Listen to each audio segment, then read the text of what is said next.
we started to well, we took our little um, detour outside of chapter 23 of Capital, and we went into a little bit more of that beast, its conquest, how it accumulated wealth, the conditions that it put the inhabitants of the world in, the conditions that the social conditions that it created in the earth. When we read about, like for example, in Tacitus, when we have the record when the Roman was coming to invade, he said, submission is vainly sought, you know, uh, something along those lines. He was saying it's in vain for you just to even submit and just roll over to these Romans, because either way it go, they gonna oppress you. And so, you know, the social conditions they created, the plundering of the earth, the plundering of resources. There was a lot of good links through the course of the week that was being posted concerning child labor. I threw some up myself, you know, and it's good to observe it and to see it through the grace of God. What's happening in real time, because again, we read history and that's how you know what's to happen and what's going on. You know, I believe that more and more as you research history. You know, it's true. If you don't know it, you're doomed to repeat it. You know, because you don't know it. You know, and things follow this cycle. So we do read a lot of history. So when we can look at this up to date stuff and find out the same thing, we have. If you scroll up, there was a lot of conversation going on, so you may have to scroll up quite a bit. But you see these YouTube links of the children working in the mica pits in Madagascar.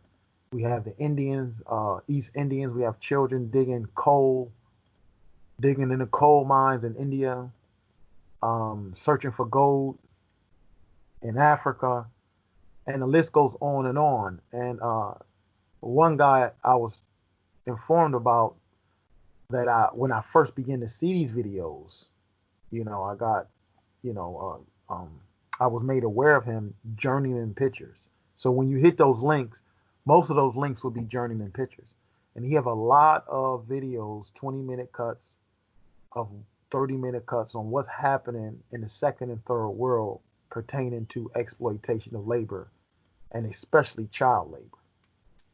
So it's, you know, some good stuff. I mean, he has some really informative things, which, you know, again, these are good sources, and I would like for the NMP to become a part of these sources.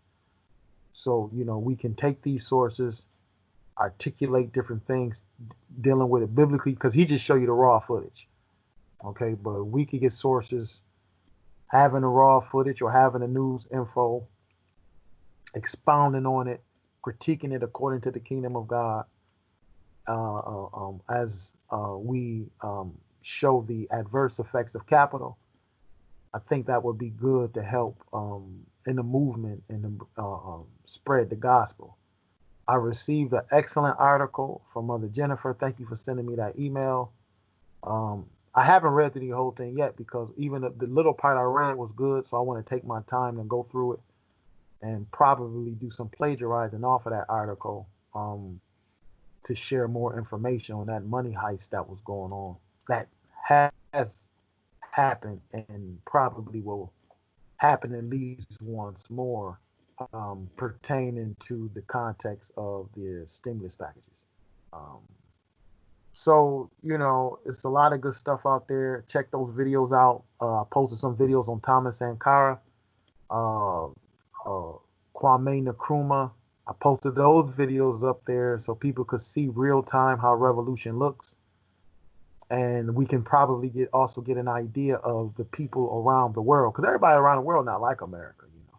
So, you know, our comrades who seem to be consistent with us and look like they want to open up a study group in Africa. I mean, that's going to be part of the key. At one time, we had a caller from Kenya. I don't know if they still listening in. I don't know if they're on YouTube, but we have a couple of calls throughout Africa. Another individual, those of you who probably have seen him or seen his icon when we were doing the thing on the phone. I forgot that doggone thing we were doing, that footage we were doing on the phone. I can't remember that. Periscope. And this brother from Nigeria, he moved to Europe, highly intelligent. He a part of the family. He's been listening for many years. But so it's just the time frames when we connect. So we got to really work where we can get a decent time frame for our brothers and sisters who's in Europe and Africa, because those are some of the, hot spots, man. So we got a Conrad up in Europe who's her and her family ready to get busy. So we just gotta do some tweaking, get things together, start we talking about starting our little project. So all of you who got the books, you may be hearing from one of the Conrads, giving you a call, or now making the motion on one of these projects here, so we can help generate some finances to the different groups who want to set up. This would pretty much be because we all know labor and people finances. You gotta be on a budget every now and again. So this is pretty much going to people who want to set up schools in their area, and so we want to support that, get things off the ground with that, and Africa being one of the keys. I mean, that right there was, you get to this circulating around Africa, as you can see. That's what I'm making reference to them videos you've seen. People, they, you go up to them and they say, "Hey, things, how you doing?" They might not just say everything good. You walk around America, you got cats who poor and they still got on leather coats, and they good as far as they concerned. Got some pizza wings, honey buns, juices. They ain't worried about too much. Phone working. So, but when you go to other different areas of the world where people are really struggling, here we consuming up 25% of the world resources, 5% of the world population, and you have people across the world who's looking for liberation. So this is key. And there's something else I want to say pertaining to this, is that I have been asked a couple of questions over the last day or so pertaining to the gospel message. And so, again, reiterating, we observe the pattern of our elders in the mission. And I will make mention of Paul using the Roman roads. Even Jonah, I believe, was on a merchant ship when he was going somewhere else, but he was on a merchant ship because the Israelites and the people use merchant ships to travel, to get around. They got trade routes to go to different countries and to different nations. So you look at Paul using the Roman roads and the Roman trade routes when he will be aboard mercantile vessels to travel, because they're going to different places. All right. So outside of getting into too much as far as the necessities of the capitalists having the roads and the trade routes on water, because water is swifter, trains and stuff, all of that for the circulation of capital through the development of technology, we are now speaking on the equivalent of the Roman road. So the advancements of technology here is to get capital transferred quickly. So therefore you can make a deal in China in a millisecond. Okay, just by hitting a button. So therefore the technology we have is just like those Roman roads. They spread into all of the nations of the world that have that's tapped into this network. And it's quite a bit, and they're going to every country. All right, so going into every country. So even if we look at this thing carefully, even this quarantine, because of the development of technology, it really helps the movement of the gospel, because people are probably more in tune to their computers at this moment. They're really looking at their iPhones and all this other stuff. They're quarantined. They can't do nothing much. So their face is stuck in front of these things. So therefore, being creative on how we ought to spread the message. The Facebook thing is good. Getting that stuff pumped out all of the time. Videos. So the more of us get educated in doing things, the more we can start getting participants in the work to spread the message. And once you start getting it spread to the brothers and sisters who are in Africa, from there they hit the ground running, and they can start spreading the message to the brothers and sisters there who not online. So it goes, it goes, it goes. So God willing, we'll be encouraged and that He bless us to do the work. And the first thing is to bring just awareness. And then once we bring awareness, then God willing, He sends understanding. And from understanding, then we get the, that zeal and everything else to move. That's when that hope and that and having vision, all of that is, it really takes hold and really becomes a blessing from God. So we're going to use this today, going into our class and looking at some things. And I want to point out a few things today. And again, thank you all who took time on, came and, checked out our earlier discussion that we brought to the table. So that was encouraging to see the brothers and sisters come out for that.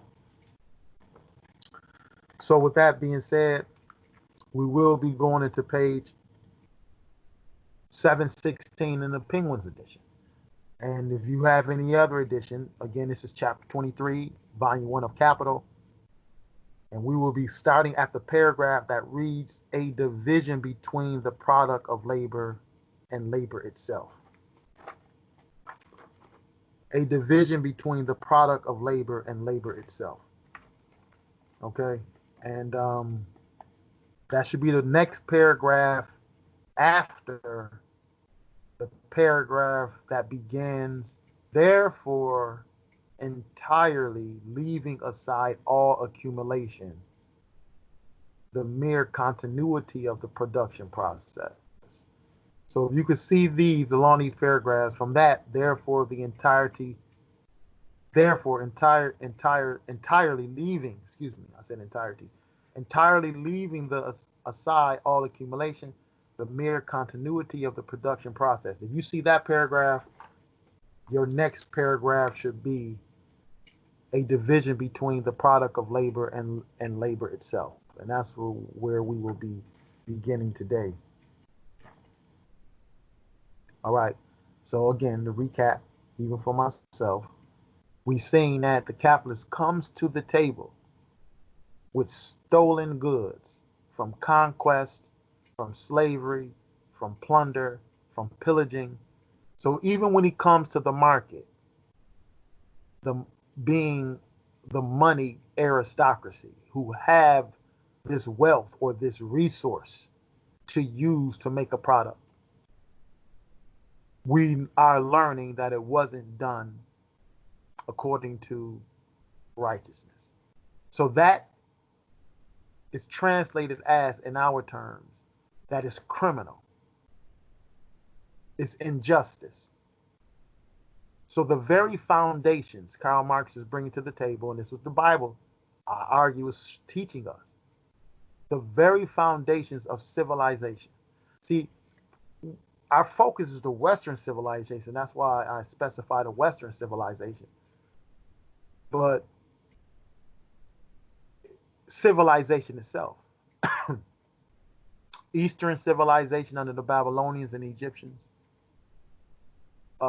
going farther east in Asia and China, is all built upon injustice. Therefore, because of injustice, just like the prophet Isaiah spoke in Isaiah 59, justice is far from us. And it is parallel with the God of heaven saying, my hand is shortened that I cannot save. Because of your sins, I have hid my face from you. So when you look at that analogy, I'm so far away you don't even see my face.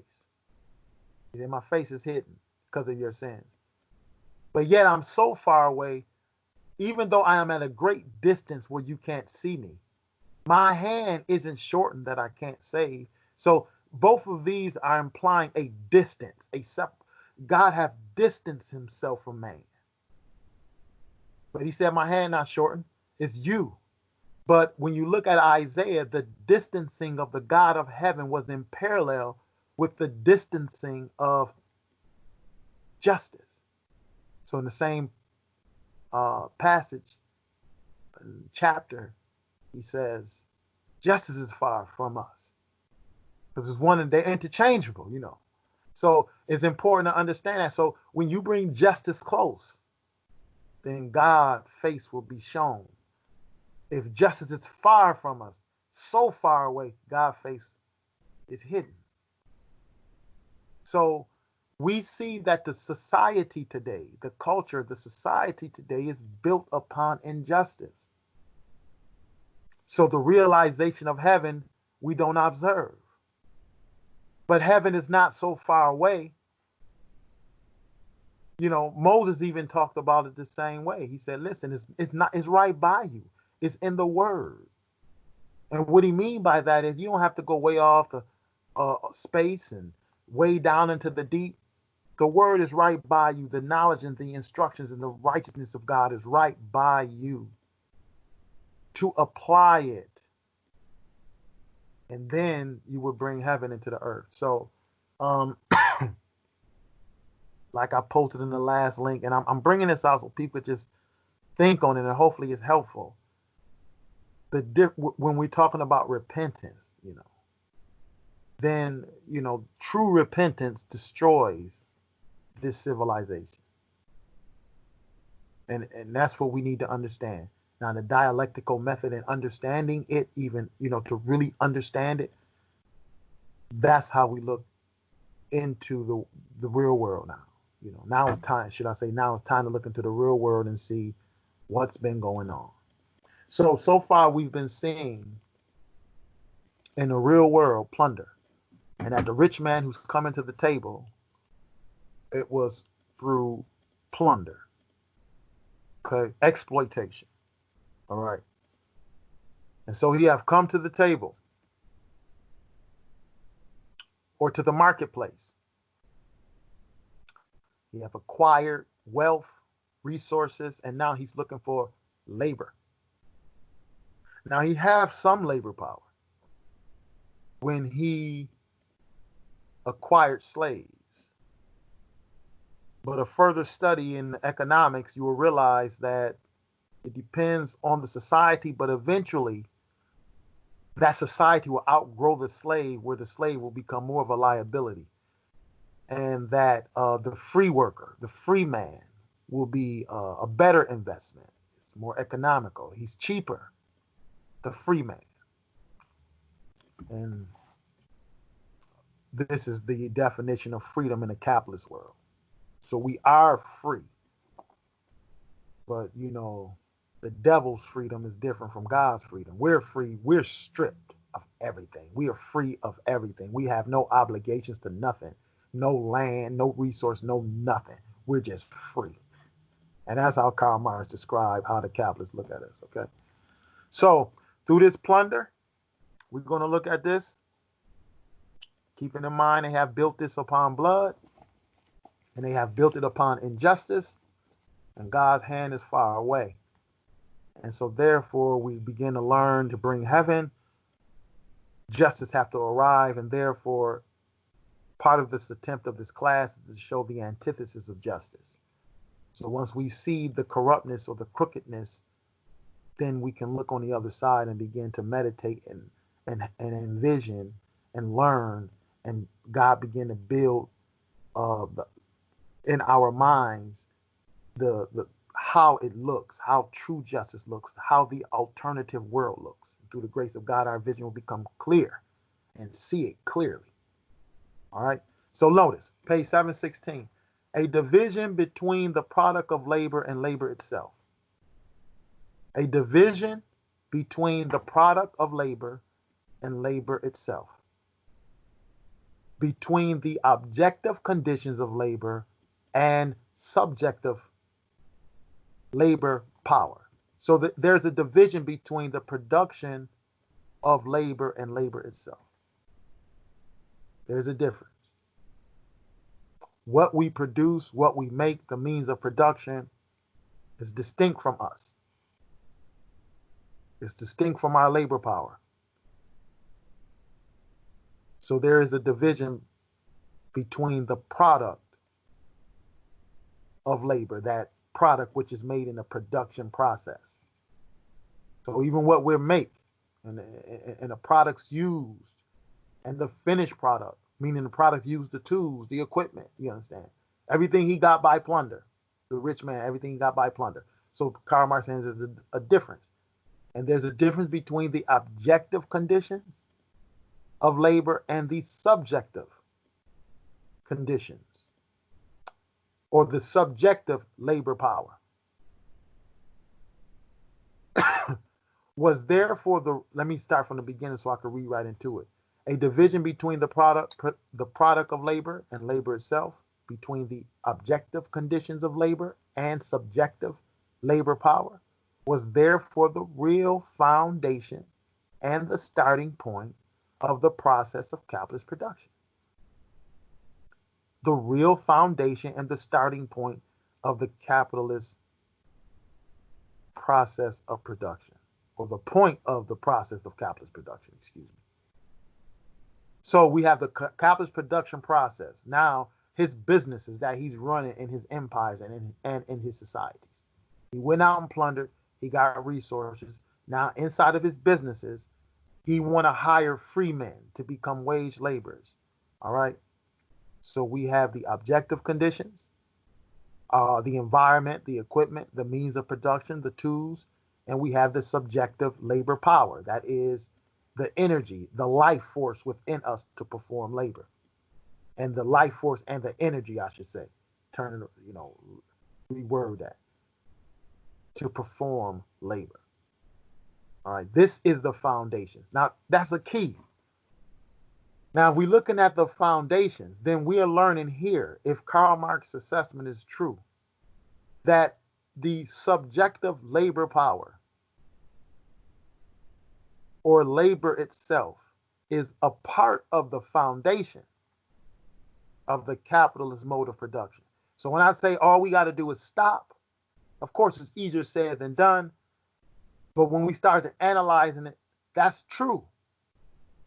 Because you're going to rip away part of the foundations of this whole production process.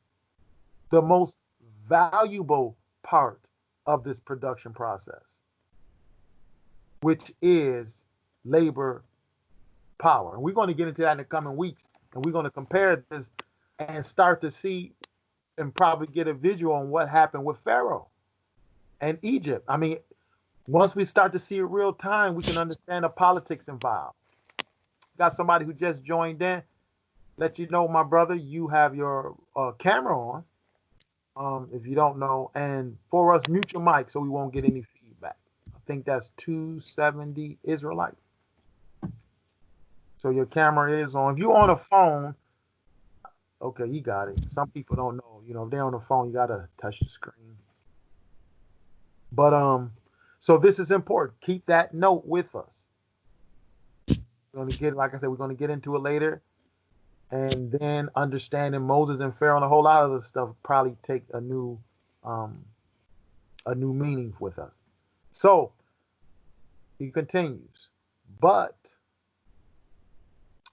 what at first was merely a starting point becomes, by means of nothing but the continuity of the process, or the continuation, the uninterrupted process, talking about the continuity of the process.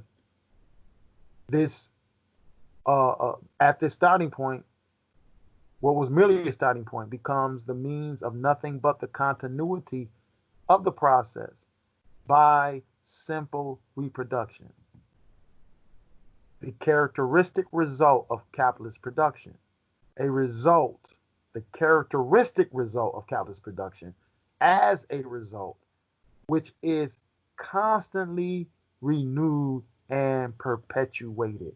So he's describing here, look at your foundations.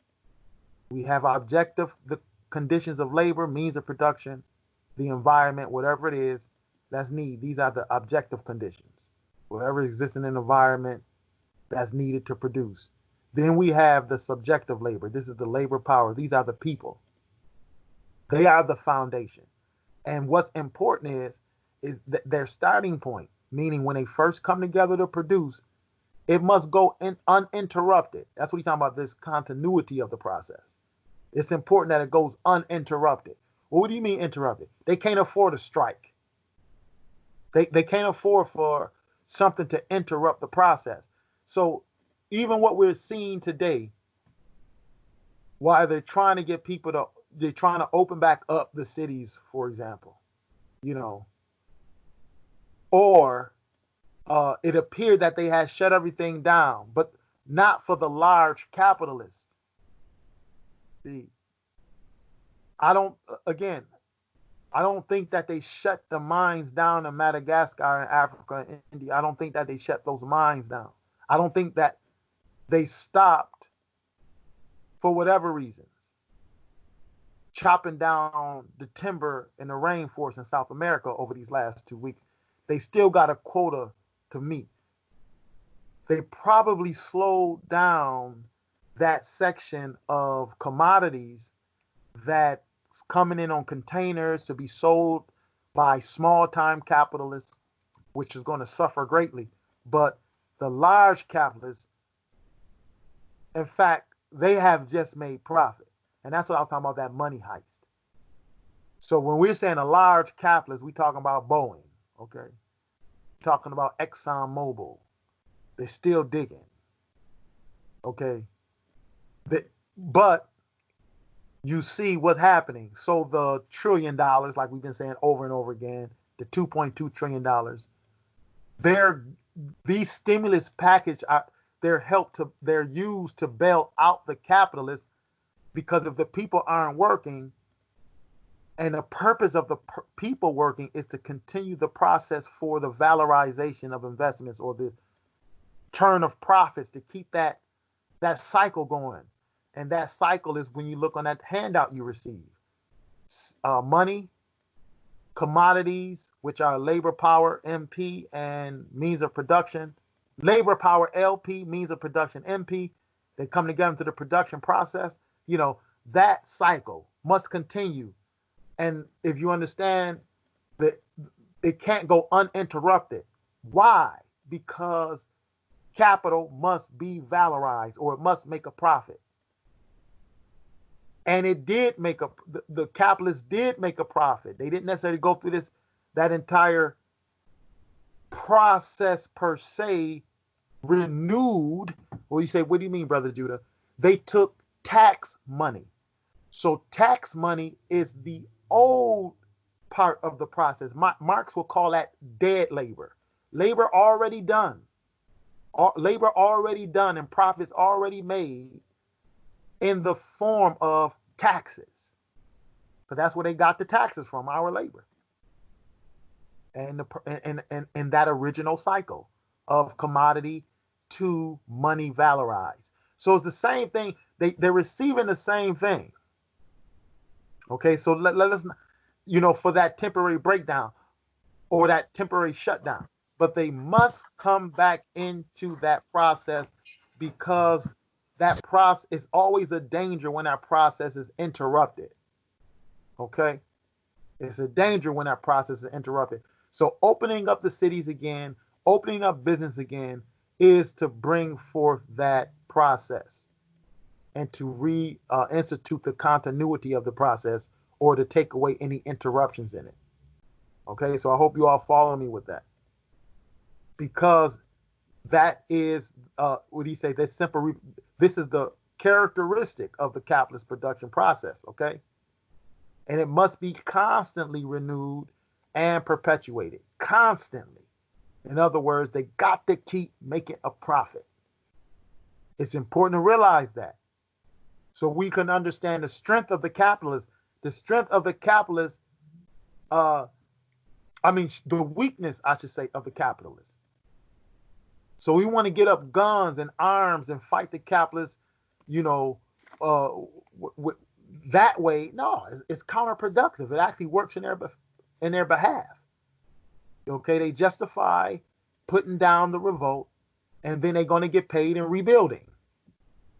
That's what's going to happen. They're going to rebuild whatever you tear up. Okay, and eventually the people are going to suffer, because they're going to rebuild by taking exacting the taxes or free labor or cheap labor from the people. So when you look at the overall scenario of things, you'll realize that actually is a bad move to take up arms. Okay. Well, yes, that's the insurance. You know, that's just the way in which they have that cash or wealth ready to um, make up for any kind of interruption in that process. All right. So it's important to understand that. All right. Now, he says, on the one hand, the production process incessantly converts or without interruption. Again, it continually converts material wealth into capital. He continually turns material wealth into capital, into the capitalist means of enjoyment and his means of valorization. So this production process, which is fueled by the labor, the objective labor power of the worker, this production process, he says, on the one hand, converts material wealth into capital, which it does what? It brings a means of enjoyment and to the capitalist and his means of valorization. So he's bringing joy to the capitalist and he's bringing wealth and profits to the capitalist. However, on the other hand, the worker always leaves, not sometimes. The worker always leaves the process in the same state as he entered it. A personal source of wealth. The worker is a personal source of wealth for the capitalist. That's what Marx is talking about. A personal source of wealth for the capitalist, but deprived of any means of making that wealth a reality for himself. He's doing the work, he's doing the labor, and he's probably doing the labor and became a wage slave in his own country after capitalists have come and take the land. Okay, we had a little clip on that on I think it's on the Yeshua Knesset page when we talking about Karl Marx, the Bible and Marx, something like that we've done. But we got clips of the people in Africa, a village in Africa. I believe it was a coffee factory that came in there. The aristocrats in Africa sided with the European firm. They removed the indigenous Africans on the land. They gave the land to the coffee farmer to start this coffee plantation. And the coffee plantation hired some of the people that they moved off the land. So people coming back to their own land, homeless, but as wage slaves, working on land that, they were showing footage with the person passed. My house used to be there. No longer. Okay? This is the kind of evil that we're dealing with. This is the kind of evil we're dealing with. Yeah, so somebody can go, this is happening so we can have our cup of coffee at Tim Hortons. This is what's happening so we can have our cup of coffee at Dunkin' Donuts or at McDonald's. Okay? So the entire civilization is built on wickedness and blood. There is no changing it. There is no reforming. Right now, you got to repent because the Creator he's going to simply destroy it. And part of our argument is, okay, we can't exclude that we will be used as vessels for this. But we want to be used as righteous vessels for this, okay? So now, we look back at this thing here. The enjoyment of the capitalist, on the other hand, the worker don't get nothing. All right, the wealth is not even a reality for him. Now, he says, since before he enters the process, his own labor has already been alienated from him. Since before he enters the process, his own labor has been alienated from him. How? Because when you go to work, your labor no longer belongs to you. You're on the clock, right? They may give you 30 minutes off, 60 minutes off. After that, you're back on the clock. And your labor power belongs to them. Okay, that's how they have it designed. So we've been alienated. Our labor power has been alienated. And then he continues, has been alienated from him, appropriated by the capitalist. The labor power has been taken over by the capitalist and incorporated with capital. It now, in the course of the process, constantly objectifies itself so that it becomes a product alien to him. All right. So our labor power bought with the investment of capital, and we work together. In other words, that capital takes on a different form now. It takes on a form of a piece of machinery. It takes on a form of a piece of wood. That's how Marx talked.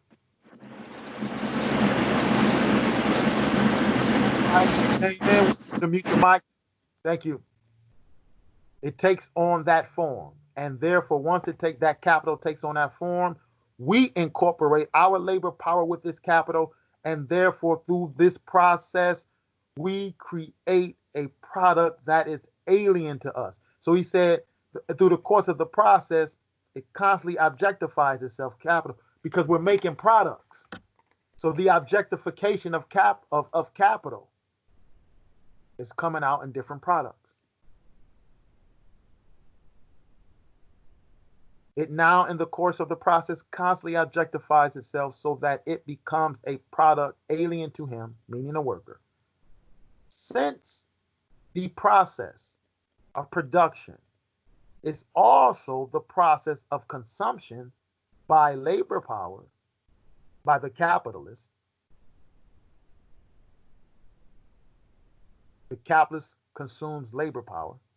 The worker's product is not only constantly converted into commodities, but also into capital, because capital is within the commodity, his initial investment, that money or that wealth used to make more money.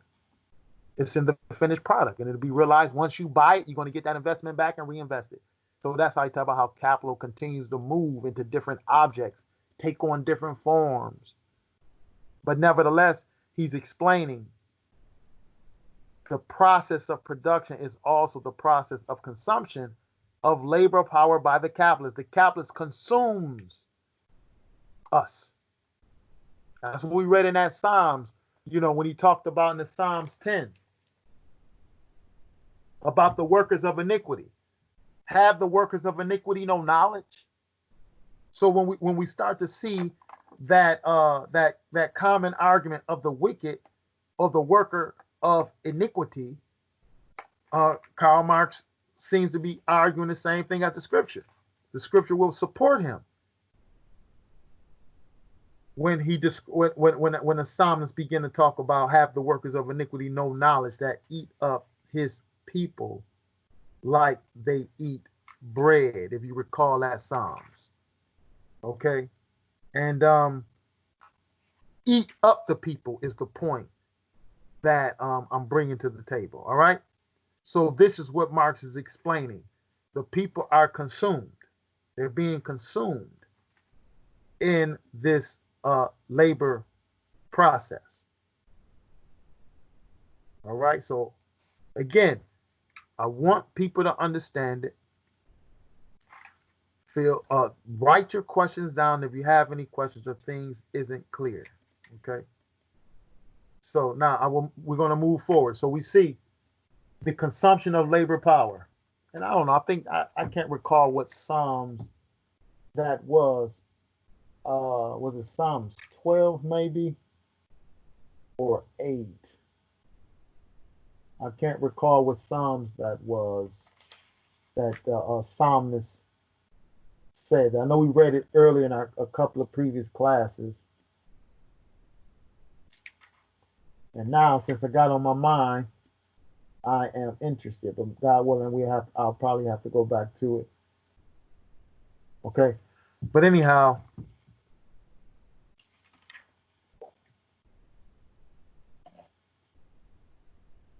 since the process of production is also the process of consumption, the labor power by the capitalist, The process of the consumption of labor power by the capitalist, the worker product is only constantly converted into commodities, but also into capital. That is, into value that sucks up the worker's value creating power.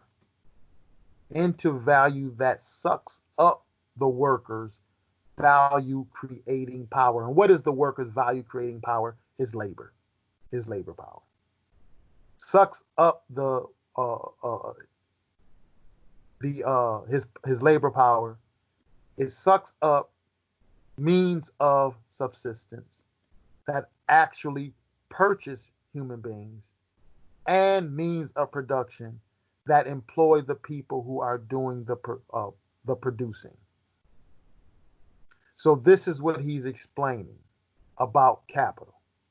It is used to bring joy to the capitalists, he argued, remember.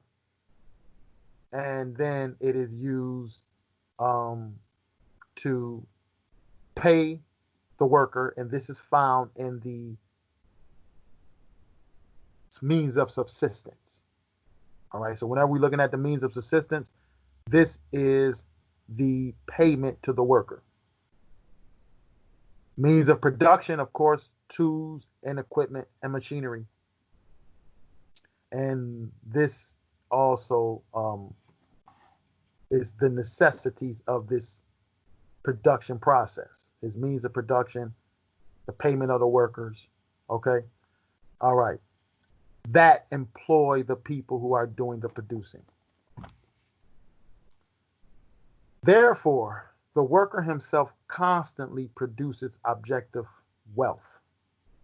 The worker constantly produces objective wealth in the form of capital. Speaking of capital, he says it is an alien power. Notice how he's describing it. An alien power that dominates and exploits him. And that's what he's just been building this case all through these weeks. So from plundering and exploitation, now we enter into the business world where they say it's supposed to be just because you have contracts and people. No, it is still a realm or a sphere of exploitation. Period. And Marx is driving this home. This process of production is the process of the consumption of labor power by the capitalist. That's what he just said in the beginning, or just a couple of sentences above. All right. It is the consumption of the labor power of the people. All right. So again, the worker's product is not only constantly converted into commodities, but also into capital. That is, into the value that sucks up the worker's value creating power. Repeating it again, sucking the life out of the worker, sucking up his labor power, which is the value creating power. All right. And his means of subsistence, and thus and such and thus and such. So this production of this objectified wealth in the form of capital, this alien power, it dominates and exploits us.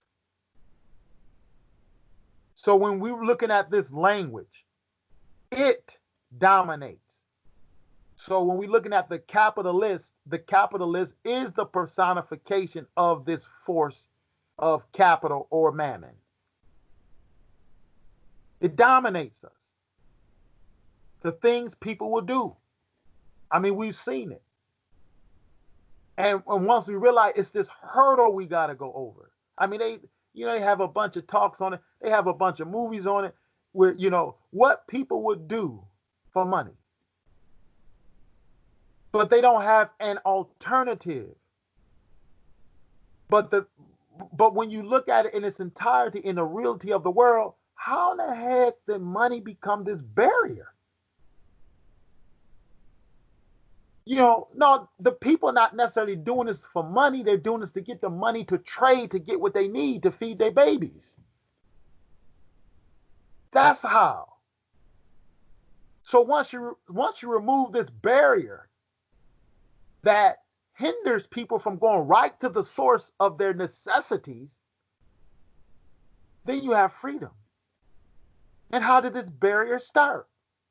Capitalist. The root, the rise of a small minority of people violently, deceitfully seizing upon resources, convincing others to join them to establish their state apparatuses, encouraging others to join to be protectors of their state, slash, which come in the form of police, paramilitary, National Guard. They're convinced, they're being taught to join this disruptive minority they're in the way. You remove them out the way. You remove all of the weights and measures and everything else needed, and this money and this gold. You remove it all out the way, then gold comes back to just a regular ornament of beauty. Just a glitter, something to wear, something to make, like beads or shells. And people will not have to question whether they gotta follow this demeaning jobs and occupations and doing what these wicked men have demanded of us, or else we starve. We have a right to protest and say we're going to shut it down. We have a right to teach and tell people, let's end it today. Let's work to end it. Not rebuild it, not reform it, but destroy it. And while we are doing that, and for example, you go to Smithfield, listen, we're going to shut down all the farms. You see what's been happening, cats ain't been able to produce what's happening in the meat industry, for example, getting shut down. Nobody buying the dairy, nobody buying nothing. They losing a bunch of stuff. But I'm saying that process should be realized in the growth of the kingdom. And still you have the 28, I believe they're 28 human rights. We no longer going to pick. We're no longer going to be under your conditions to pick this food and the farms. We're no longer going to work your lands and everything else. We're no longer going to do that for you. And you can't take away our right to live either. So we still going to eat. And that's actually in a human right. That's a part of a human right that the United Nations established. We could stand on laws that they established. And I'm just giving you an example. How the shutdown looks, God knows. He knows. Right now, he's commissioned us to learn. So whatever go down. Because in history, when things hit that level, when influences got to that point, blood was shed. That's why Paul was telling the people who's coming into the gospel, listen here, y'all sitting up here complaining. You haven't even yet resisted the blood. Your life haven't even been on the line. So learning and studying and praying, these are most valuable times right now to learn. So if we ever have to come face to face with something like that, we will move full speed ahead. We know we will be fully convinced on what we're doing in the struggle for freedom. So when we're looking at this, and that struggle for freedom is none other than the blessings that Abraham talked about. That's what we look into. Some say the struggle for freedom, we say the blessing of Abraham. They one and the same. So when we see in this here that the means of subsistence is given to the people, therefore the worker himself constantly reproduces objective wealth in the form of capital. He running it all down, right? The capitalist just as constantly produces labor power in the form of a subjective source of wealth, which is abstract, exists merely in the physical body of the worker. Now, I hope you didn't miss that part because I jumped in a little bit. We left off, therefore the worker himself continually produces objective wealth. That's what we had left off. Then I begin to continue. In the form of capital, an alien power that dominates and exploits him. All right? Then it says, and the capitalist, just as constantly produces labor power. So we produce the force that dominates us, and this force that dominates us is in the hands of the capitalist, and he uses it to produce labor power. In other words, keep us working, and even as he grows, he spreads, the capitalist system spreads as we continue to labor and never fight against it, never speaks against it. And therefore he turns others into workers. All right, and that shouldn't be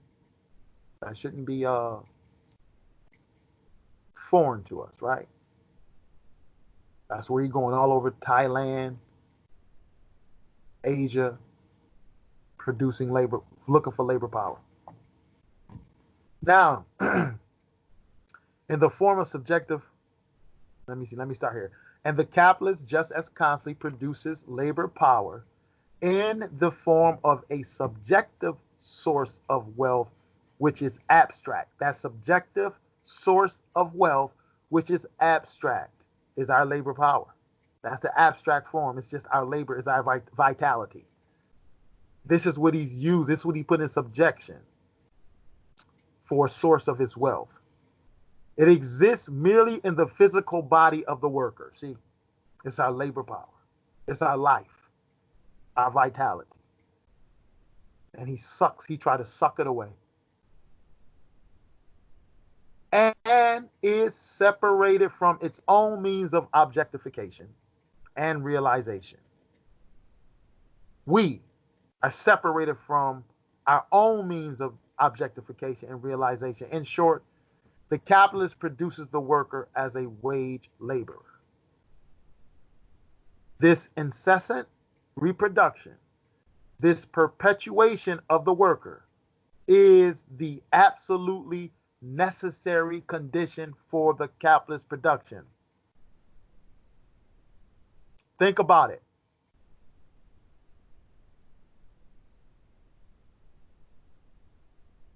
This continual reproduction process, this perpetuation of continually keeping the worker as a worker, finding more workers, turning people who had the means of production in foreign lands into workers and wage slaves, is the absolutely necessary condition for capitalist production.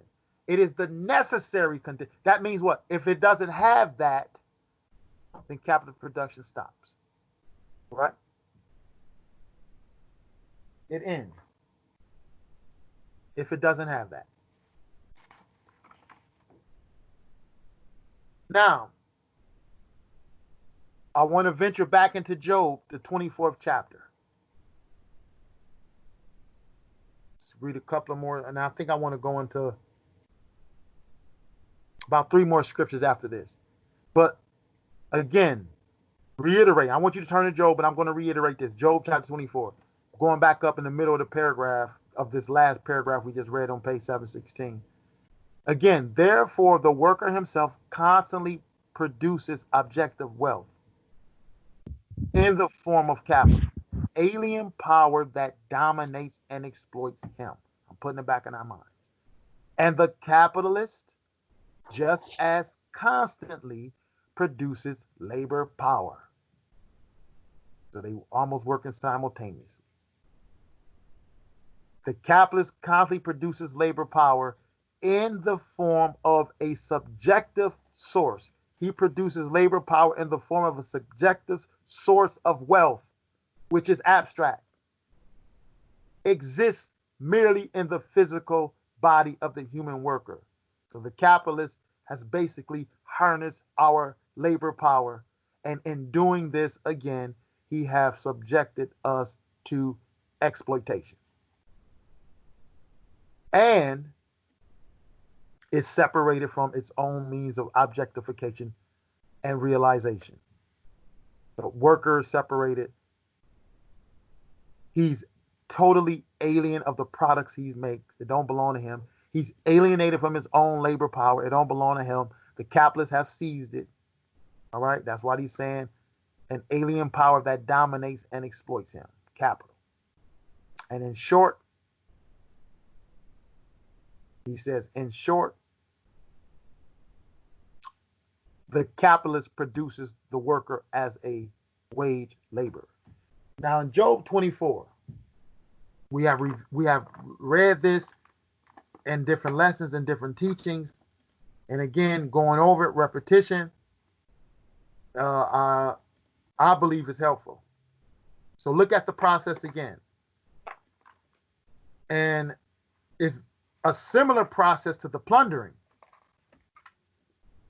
But Job, again, he introduced this as a brief synopsis of that overall process, what it leads to. So in Job's 24:1, why seeing times are not hidden from the Almighty? Do they that know him not see his days? Some remove the landmarks. They violently take away flocks and feed thereof. So this is the ram of conquest. Or this is the ram of eminent domain. So not just conquest out in the world of pillaging and war, but right within the city limits. Systemic thievery, systemic theft, removing landmarks, we're taking people rights to property to live because of a tax, because of your fees and levies. Okay, so it manifests itself in many different ways. That's why the king, which represents the state, is usually, if not all the time, or 99% of the time, is in alliance with the merchant or the mercantilist or the capitalist. They're always together. And so they remove landmarks. They violently take away the flocks and feed thereof. So the landmarks were the border lines to show what plot of land this is allotted to you to work, to feed, and support yourself. So you have people removing that. In other words, taking the land. They drive away the ass, verse 3. They drive away the ass or the donkey of the fatherless. They take the widow's ox for a pledge. We've been over this. These are the means of production, the donkey and the ox. The donkey was used to travel. The donkey was used to protect flocks. And the ox was used to ground grain, do heavy work, plow, till. These are the means of production. So the land is taken. The tools are taken. So this is what Marx was almost pretty much was making reference to, the objective conditions of labor. They're being taken. The objects of labor. The environment is being changed. I don't even have my land in my field no more. I'm being thrust into a factory. So we see that the Bible followed this down because it's world. This is dealing with the world. And the Bible is giving us a solution and teaching us all over in all of these books the results of this evil, the call and the petition to eradicate this evil. And again, when I'm reading, I'm like, well, why is this here for us if we're not to do anything about it? It just don't make sense now. The more I meditate on it, if man made hell and the conditions of hell and the conditions of plunder, then it got to be he have the capacity to create the antithesis of all of that. And when I'm reading it, this appears what God wants. Job, or Job, however you want to pronounce it. Some people actually have heard pronounced Job. Job is an example. That's what he did. He sought out, he said he broke the jaw bone of the oppressor. Job was against oppression. Okay? So people say Job was a rich man, but you got to read the entire story of Job and realize one of the reasons why he wondered why he was in peril and why this is going on Because listen, I have distributed the resources right. And this is what that book was about. And Job was eventually vindicated. No, you did right, but this was something else that was going on. But this was a lesson for us to learn from Job and his companions about the distribution of wealth. So Job here is speaking of it, or what we call political economy. That's the distribution of wealth and goods. So they take away the land by way of the landmarks, verse 2. They take away of the tools and the objects of labor, the donkey, the ox. And since they deprive them of land and the tools and the resources to work the land, verse 4, they inevitably become needy. So in verse 4, they don't have nothing. They become free persons, free men. That's what Marx is talking about. They become free. They turn the needy out of the way. The poor of the earth hide themselves together. So it's not just happening to one. It's spreading. The conquest goes on. And the poor people of earth hide themselves together. Behold, as wild asses in the desert, verse 5, go they forth to their work. But they still labor, right? And it's not just to be poor and poor. The rich need poor people to stay rich and to continue the process. Have you noticed what we've been reading? That's what Marx is arguing. They need labor power. He's explaining the incessant reproduction, the perpetuation of the worker is the absolutely necessary condition for the capitalist production. So what we see in Job 24 is the creation of a worker. Take your land, take your means of production, gather you and herd you all up and put you into a city. Then I'm going to send you forth to work.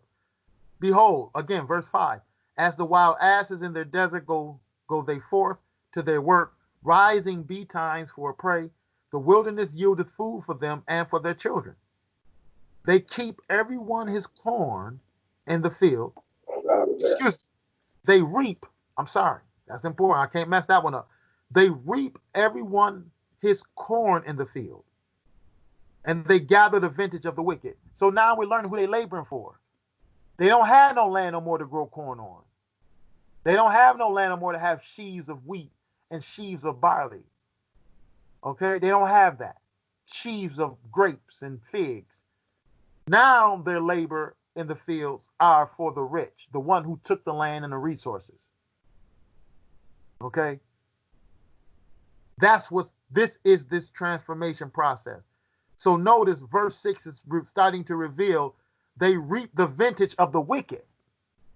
So they no longer are they own and have their own means of subsistence. They have been converted into workers because this is the necessary condition for the capitalist production. Verse 7, they cause the naked to, even though they're laboring, they're gathering the vintage of the wicked, yet and still they can barely afford necessities. Verse 7 reveals this. They cause the naked to lodge without clothing. They have no covering in the cold. They are wet with the showers of heaven, showers of the mountains, and embrace the rock for want of shelter. So they have no food, but this is the order. They have no clothing, verse 7. They have no shelter, in verse 8. They pluck the fatherless from the breast and take the pledge of the widow. They're driven into debt. And debt, they're driven. So therefore, their children are being taken to be employed as more wage slaves. Because of the debt bondage. So the children are taken. They cause him to go naked without clothing, and they take away the sheaf from the hungry. So from verses 7 through 10, he have described the people who have been driven into debt. They have no food, because he's declaring that they're hungry in verse 10. They have no shelter, because they embracing the rock for want of shelter. And they have no clothing. No food, shelter, and clothing. All in the meantime, they gather the vintage of the wicked. They're laboring in verse 7.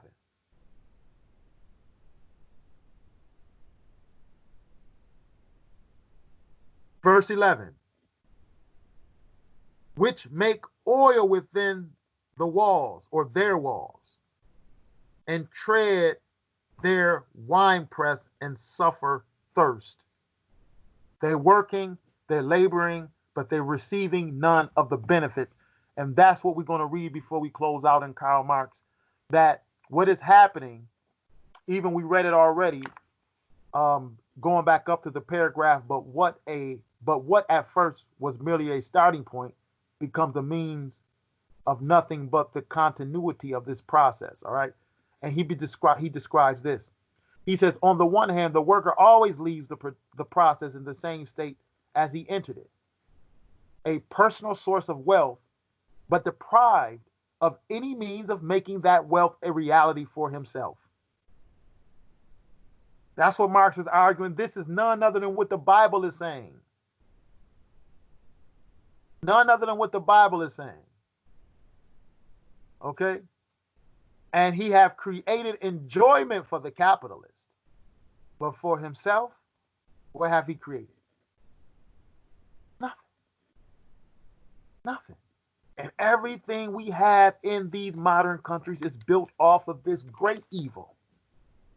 See, this make Christmas look like pennies, don't it? Because Christmas is just the bells and whistles. That's it. This is the stuff right here that's devastating the world. I'm not saying go, of course, I'm not saying go celebrate Christmas. You know that. But it's the bells and whistles of this great exploitation. So Job finishes off with what? Verse 12. Well, he's not finishing, but we're going to finish in this passage, verse 12, because he said that verse 4, the poor of the earth hide themselves together. And I said cities, and this is where I got it from. Verse 12. He says, men moan from out of the city, and the soul of the wounded cry out, yet God layeth not folly to them. In other words, it seems like God isn't responding. It seemed like God isn't responding. But if we go back and we analyze the text, we go back to Exodus, isn't that what you've seen in Exodus? The cries and the groanings of the exploited people who dwelt in the land of Kemet or Ham, robbed of resources, robbed, oppressed, and they cried unto God. And God, and for a couple of centuries, it looked like the Creator didn't give it any thought. Building treasure cities and everything for the ruling class. And then God visited. And how did he visit? He called a man. And that man didn't want to do it. And that's normally how it is. Human being, I don't think I'm ready. I don't speak well. You're going to do what I told you to do. Look, I'm calling your brother Aaron. He speak real well. You're going to go do what I told you to do. Here he coming right now to meet you. You see how Moses tried to get out of it. He's a human being like many of us. Difficulty in taking up the task. You got to take up the task. I told you I'm going to bring these people out on eagle's wings, and here they are. You, your tongue, and your miracles that I will perform through you. I will aid you while you go tell this people. And it got hard, right? Moses went to telling Pharaoh, listen, Pharaoh, we want to get up out of here for a little while. Pharaoh said, listen, that means you idle. Get back to work. So can you imagine how them people looked at Moses and Aaron like troublemakers? Y'all come around here. I done made our work hard. You done made it even harder on us. What y'all doing here? What y'all want with us? And I'm bringing this out to show the natural conditions of the world. Moses grieved like, oh my God, look, man, look, it's worse. But God showed through Moses that through human beings' activities and his natural forces, as we go over and over and over and over again, the beetle, the rain, the hail, the lightning, all of that played a part. Moses had to play his part. And I'm saying, is this what the Bible teaching us today? And after it was all over, Moses talked to the people. People gathered up, ate the unleavened bread and everything else, and people was convinced to go. And then a creator come down and say, listen, I have brought you out on eagle's wings.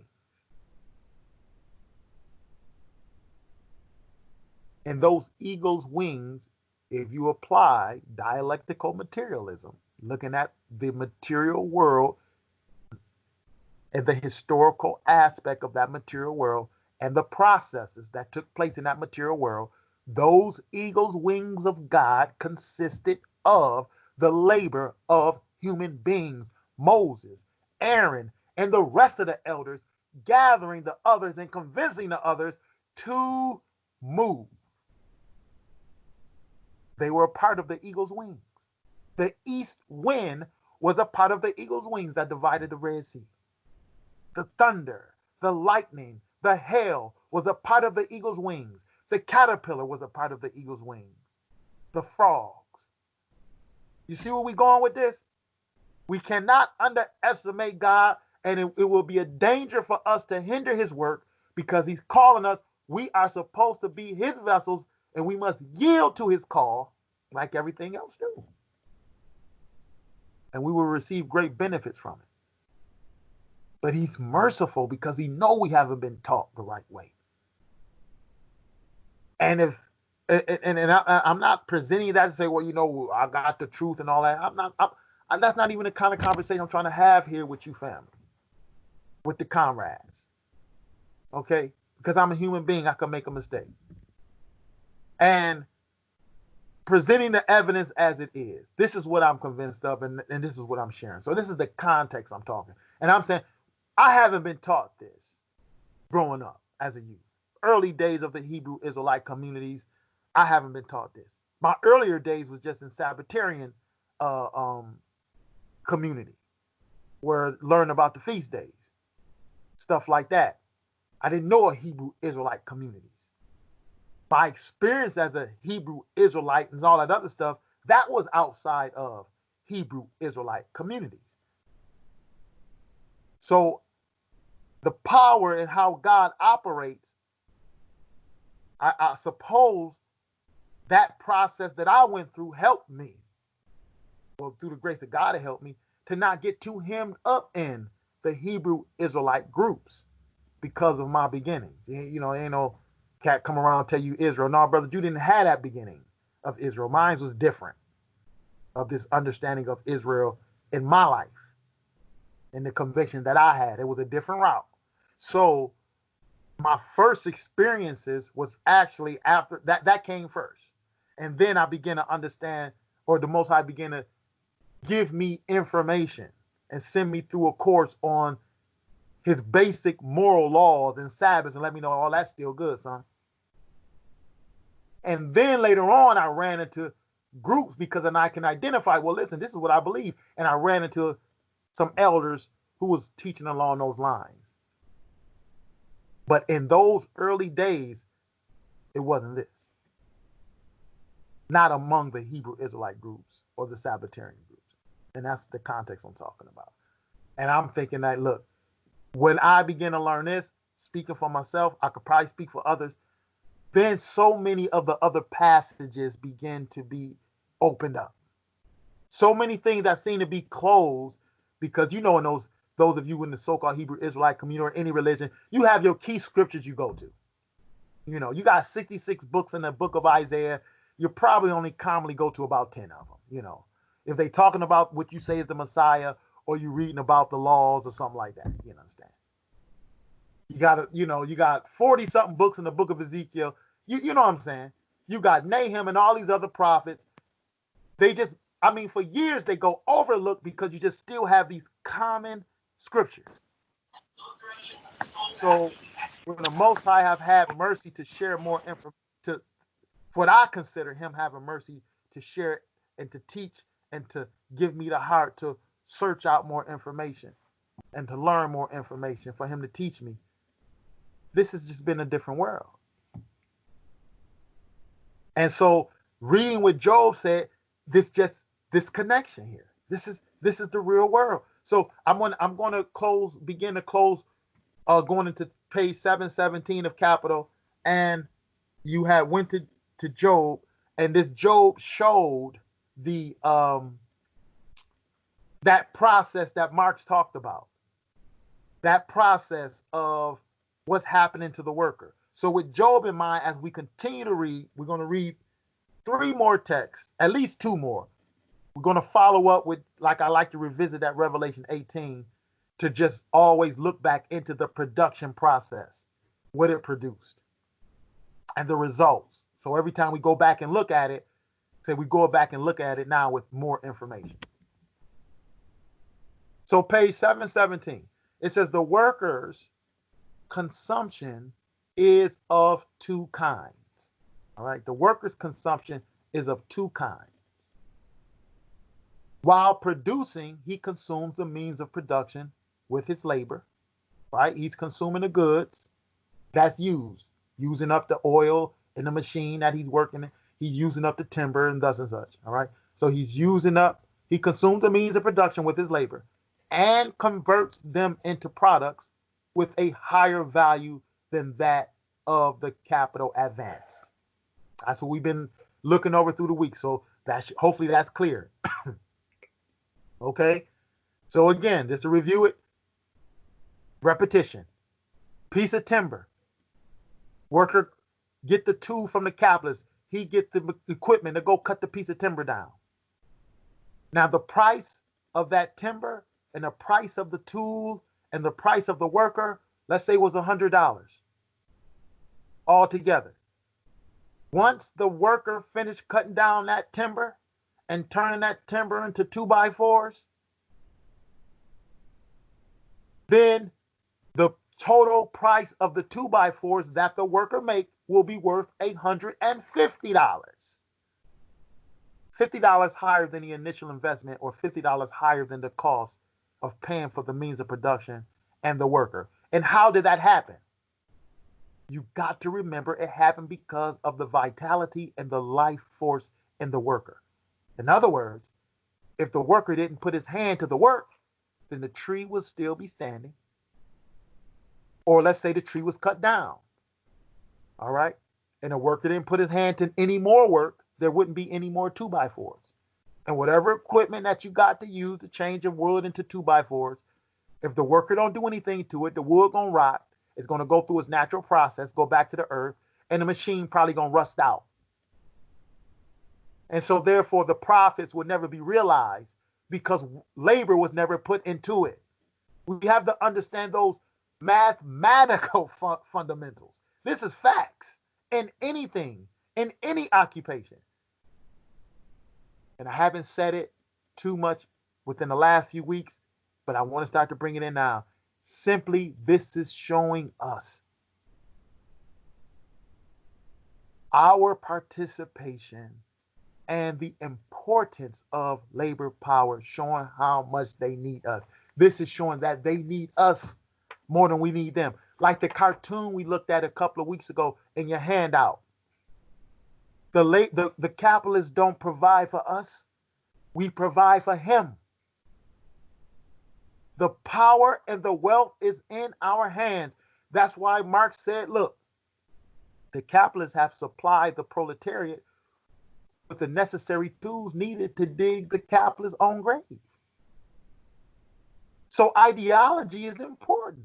Knowing that the worker has such power, he must constantly be convinced he have no power. So this whole thing we dealing with is based upon ideology. It's based upon teaching. This is based upon a battle of ideas. Everything else come after that. That's why Christ says, seek the kingdom first. This is a battle of ideas. If it's done right, everything else gonna work its way out.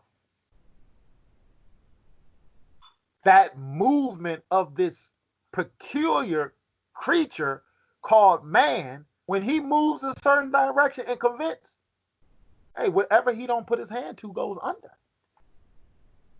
And they know, you know it, you see it all the time. We just got to put it together. Anytime at Ford Motor Company, or anytime everybody walk out. I mean everybody. Don't nobody show up in the parking lot. Ford in trouble. I don't give a damn how many robots he got up in there.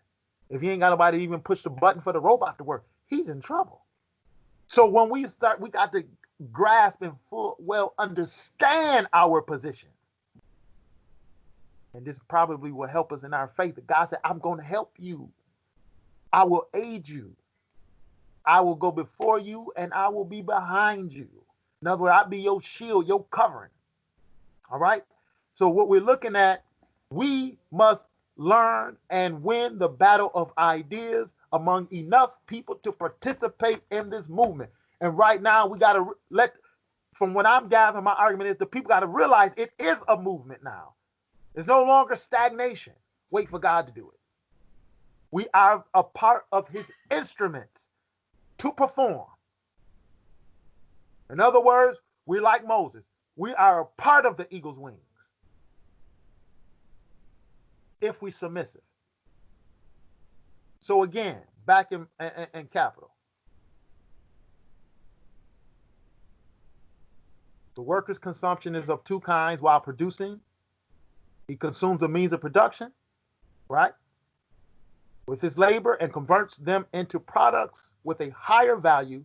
So now that 2x4 got more value, worth $150, than that of the capital advance, which would have been $100. That was my example I gave. This is the productive consumption. This is the productive consumption, meaning this is the consumption of the laborer consuming the means of production. In other words, using up the tools and the equipment to produce a finished product. They consider this productive consumption because you used up the timber, you used up the gas for the saws, you use all of that up to produce 2x4s, which is productive because it's going to make us money. All right. So now, on the other hand, it says it is at the same time consumption of his labor power by the capitalist who has bought it.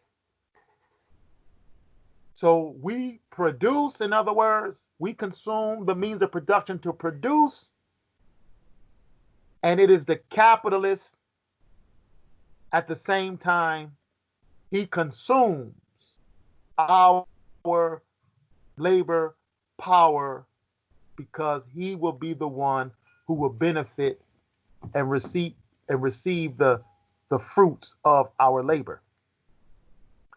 Mark's going to explain. On the other hand, the worker uses the money paid to him for his labor power to buy the means of subsistence. This is his individual consumption. The worker's productive consumption and his individual consumption are therefore totally different. What I consume is totally different from what I produce for the boss. Totally different. What Israel ate, that grain and beer, whatever it was totally different from the treasure cities of Pharaoh. It belonged to them. They consumed it. So they're totally distinct. In the former, he acts as the motive. He acts as the motive power of capital. In the former, meaning when we're consuming of the means of production to produce for the capitalist, we act as the motive power of capital and belongs to the capitalist. Our labor power, the hours we're working, and what we're building and all the equipment, it belongs to the capitalist, and he reaps the profits. In the latter, he belongs to himself, meaning when we receive our paychecks or our value in the form of money, which is called the means of subsistence, we act for ourselves. That belongs to us. So he said in the latter, he belongs to himself and performs his necessary vital functions outside the production process. In other words, when we leave work, what do? We go and get what we need to try to live, eat, shelter, thus and such. The result of the first kind of consumption is that the capitalist continues to live off the second. In other words, the first consumption is when we go to work to produce products. And it is the capitalist, the result is of the first kind of consumption is that the capitalist continues to live. Of the second, that the worker himself continues to live. Let me read it again. The result of the first kind of consumption is that the capitalist continues to live. Of the second, that the worker himself continues to live. So we live off of what? The second consumption, which is the consumption of the individual worker to provide or to, buy our food, to buy some clothes, you know, we live off of that. But the first, the products that's being made and the profits off these products, this is what the capitalists live off of. Notice the wording again. This is what he live off of. Okay? Same thing with the previous paragraph, the end, the last sentence. What is absolutely necessary for the condition of the capitalist production? We are looking at the necessities of the capitalist. We're looking at the life of the capitalist. Now, let's go into Revelation 18. Let me just go there first. And then we'll close out with the last two. We're almost finished for today. Revelation 18. So now with that in mind, if that's true, then this would make more sense to me. Or should I say, it makes sense to me in Revelation 18. So if the capitalist, notice the wording, continues to live off the second, because Marx has already established this is a continual process. It continues without interruption. It continues. So this is your ditto. You go back to the ditto. Money, commodity, labor power, means of production process. If you know, this is the process. And it's off this process, which cannot be interrupted, in which the capitalist mode of production needs to survive. And this is what also allows the capitalist to live. It cannot be interrupted for them to live. So when I like to go in Revelation 18 to see that cryptic message, looking in depth of what actually has occurred, we see that the process has ceased. Revelation 18. I want you to look at your dittos if you got them close by. They're right up with the formula. And I want you to look at the formula, and I want you to pay attention to when the formula stopped or ceased to be, where it will no longer continue, because it must continue for the capitalist to live. Now notice, Revelation 18, again, I know you're familiar with it, but repetition, some may not be. And those who may listen to this class, if they get their hands on the recording, they may not be familiar. So Revelation 18. We get the call in Revelation 18:2. The mighty angel cried with a strong voice saying, Babylon the great is fallen, is fallen. Then if we scroll down to verse 9, it says, and the kings of the earth, the monarchs, the Molechs, the Baalim, whatever you want to call them, the emperors, the ruling class, the kings of the earth, who have committed fornication and lived deliciously. This is verse 9. Who live deliciously with her, shall bewail her and lament for her when they shall see the smoke of her burning. If the ditto that you received today, that handout that's posted up on the live chat, that download is a copy of the Macmillan Dictionary of City. So again, it's good to even look at that when we're reading Revelation 18. All right. So just to remind people, if you got on later, there is a download link so you can get yourself a copy of that Macmillan Dictionary definition of city.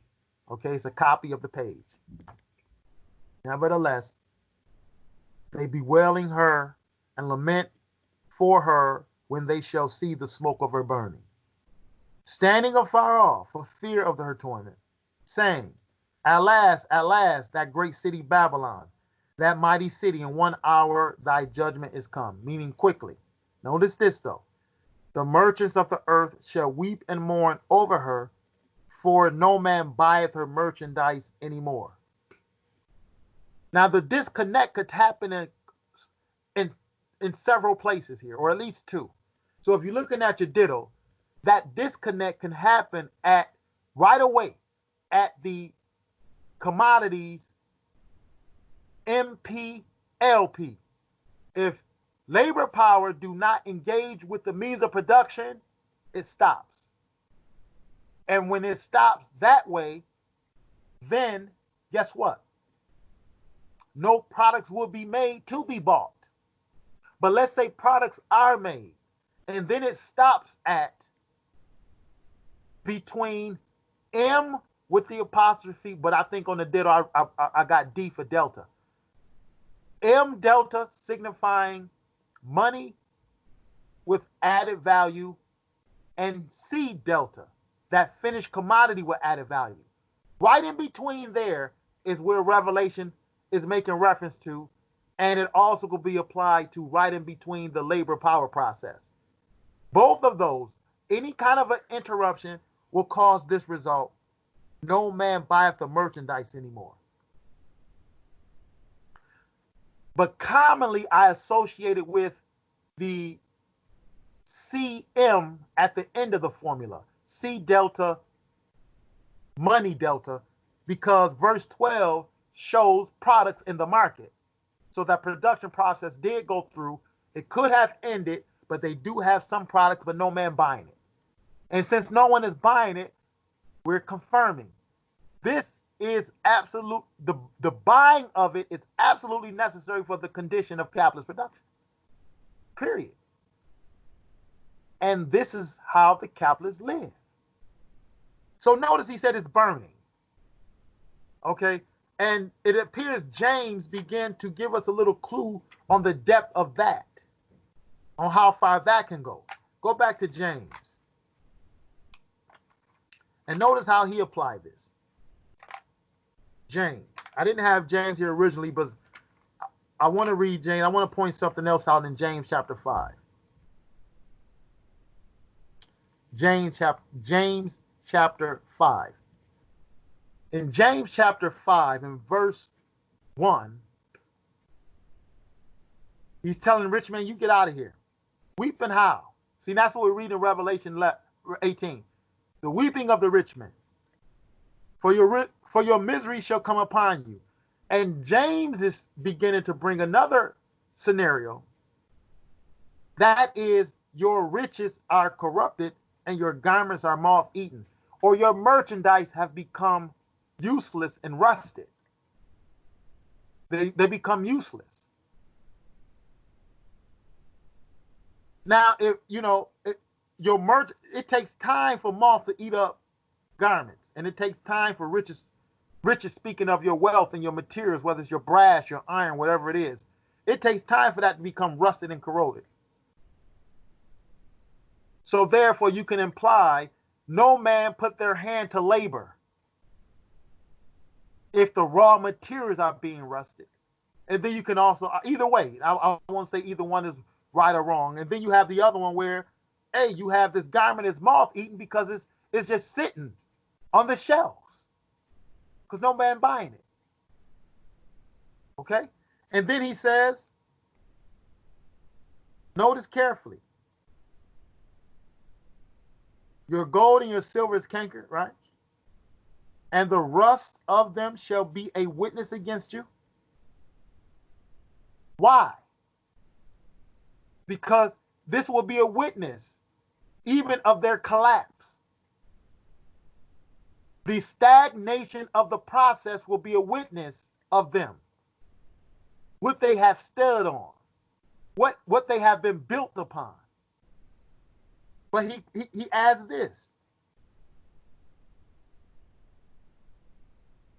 The rust of them shall be a witness against you, and shall eat your flesh as it were fire.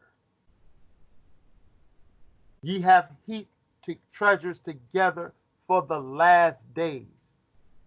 So it was the process of it appears to be this process of the destruction of their resources. The circulation process have ended. What they do have is rotten.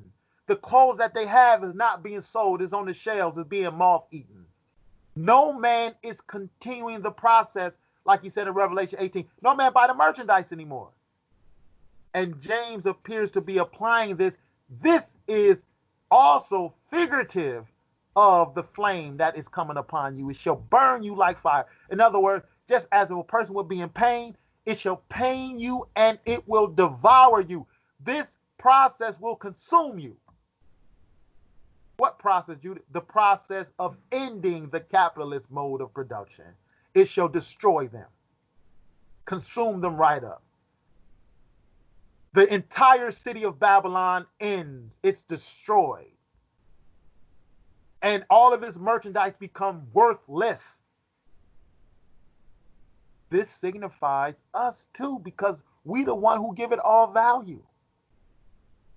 Think about the human engagement in this.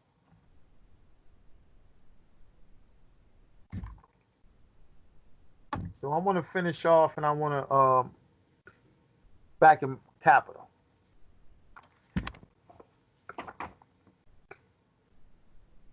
Starting with the paragraph, when dealing with the working day. It says, when dealing with the work. So now we realize that the capitalist lived. This is how he lived. And when I went to Revelation 18 to show you, when that stops, it's over for him. It's over for the great city. It ends. The circulation process is disrupted. This continual process this process of continuity that Marx is talking about, this process that can never be interrupted. Revelation 18 talks about the interruption, and it's confirming Marx's theory. When it's interrupted, it's the end for the capitalists and their society and their civilization. So now, when dealing with the working day, we saw that the worker is often compelled or forced to make his individual consumption into a merely incidental part of the production process. In such a case, he provides himself with means of subsistence in order to keep his labor power in motion, just as coal and water are supplied to the steam engine. In other words, our food and subsistence is simply just like fuel to a machine. They don't put no more gas in a vehicle than they need to get it running for however many miles is listed. They don't need to put nothing more in a machine than that. The coal, the water that's used to get the machine running, this is simply what we are to the capitalists. Objects of a machine. Your bare sustenance, whatever you're laboring for. That's why they're not worried about giving you all your wages, just part of your wages, because the intent is just to give you just enough you need to live and reproduce. Just like they needed to give enough coal and water for the steam engine. That's just the cruel reality of what we're living in, period. This is that cruel reality.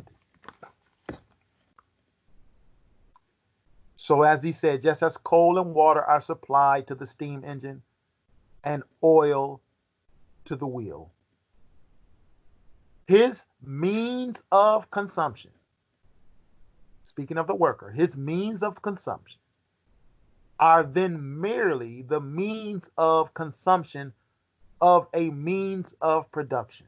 In other words, they only feeding us to produce. That's you know that to be true, because if we can't produce for them, then they fire us, right? So they no longer give us the means of subsistence. You no longer get a wage. The only time they're going to give us a wage if we can produce. So our means of consumption are then merely the means of consumption of a means of production. Just for us to work and to take the means of production and produce products. His individual consumption is directly productive consumption. This, however, appears to be an abuse rather than an essential attribute of the capitalist process of production. It's a footnote here. I want to see if I want to read the footnote, but probably not today. Yeah, I won't worry about it today. The matter takes quite another aspect if we contemplate not the single capitalist, and the single worker, but the capitalist class and the working class. Not an isolated process of production, but the capitalist production in full swing and on its actual social scale. By converting part of his capital into labor power, the capitalist valorizes the value of his entire capital. He's just repeating everything we've been reading.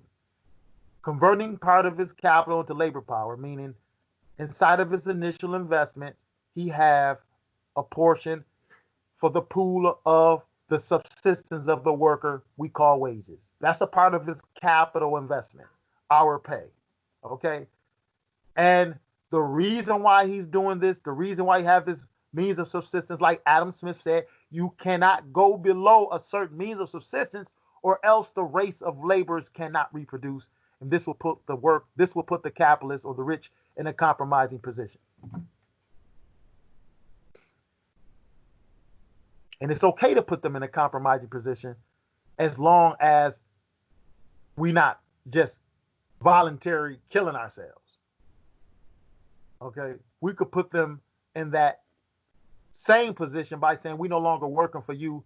We're now going to build a new society for ourselves. In fact, your society, your capitalist society, will now be made unlawful in this world, punishable by death. So, by converting part of his capital into labor power, the capitalist valorizes the value of his entire capital. Valorize, remember, valorize means it's just a fancy way of saying make profits. All right, so our labor power continue to make profits for the capitalist. He kills two birds with one stone. He profits not only by what he receives from the worker, but also by what he gives him. The capital given in return for labor power is converted into means of subsistence, which have to be consumed to reproduce the muscles, nerves, bones, and brains of existing workers, and to bring new workers into existence. Same thing Adam Smith said. Why do the capitalists incorporate our sustenance, our bare minimum, inside of their capital or initial investments? Is because we have to be healthy and strong to work long enough for them, and also to produce children. Okay, so we're going to end with that section. All right, we're going to end with that. The capitalists buy our labor power to make wealth for himself. And we're going over it and over it and over it. Now, as we close, going into we're just going one more script. Let's go to Amos. I was going to read Malachi, but that's not necessary. Amos, again, we've been over it, but again, to show you learning things and putting pieces of the puzzle together. So when we talk about the sins of Israel, it hopefully is becoming clear. Israel just simply did what the rest of the lords did. And before God is an abomination. To this day, he don't change. But he's been merciful to allow human beings to make a change. Bringing in the day of the Lord every now and again. Destroying societies, destroying civilizations. He have done that. And we ought to learn from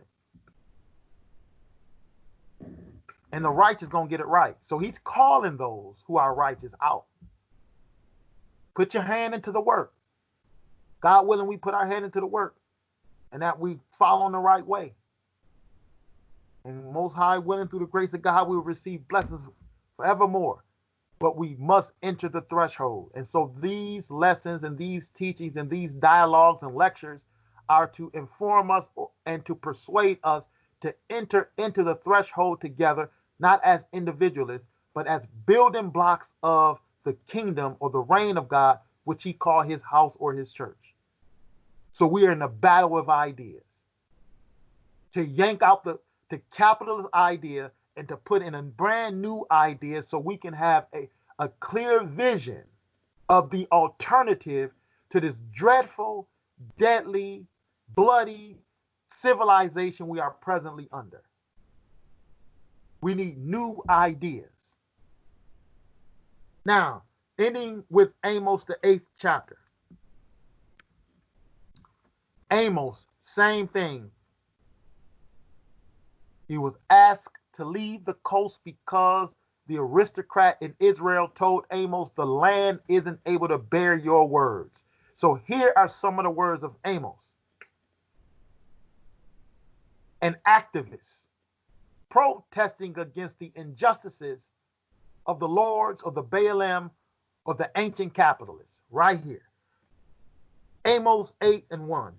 Thus saith Jehovah Elohim, or the Lord God. Excuse me, I'm reading too fast. Thus hath the Lord God, or Jehovah Elohim, showed unto me. Behold, a basket of summer fruit. And he said, Amos, what seest thou?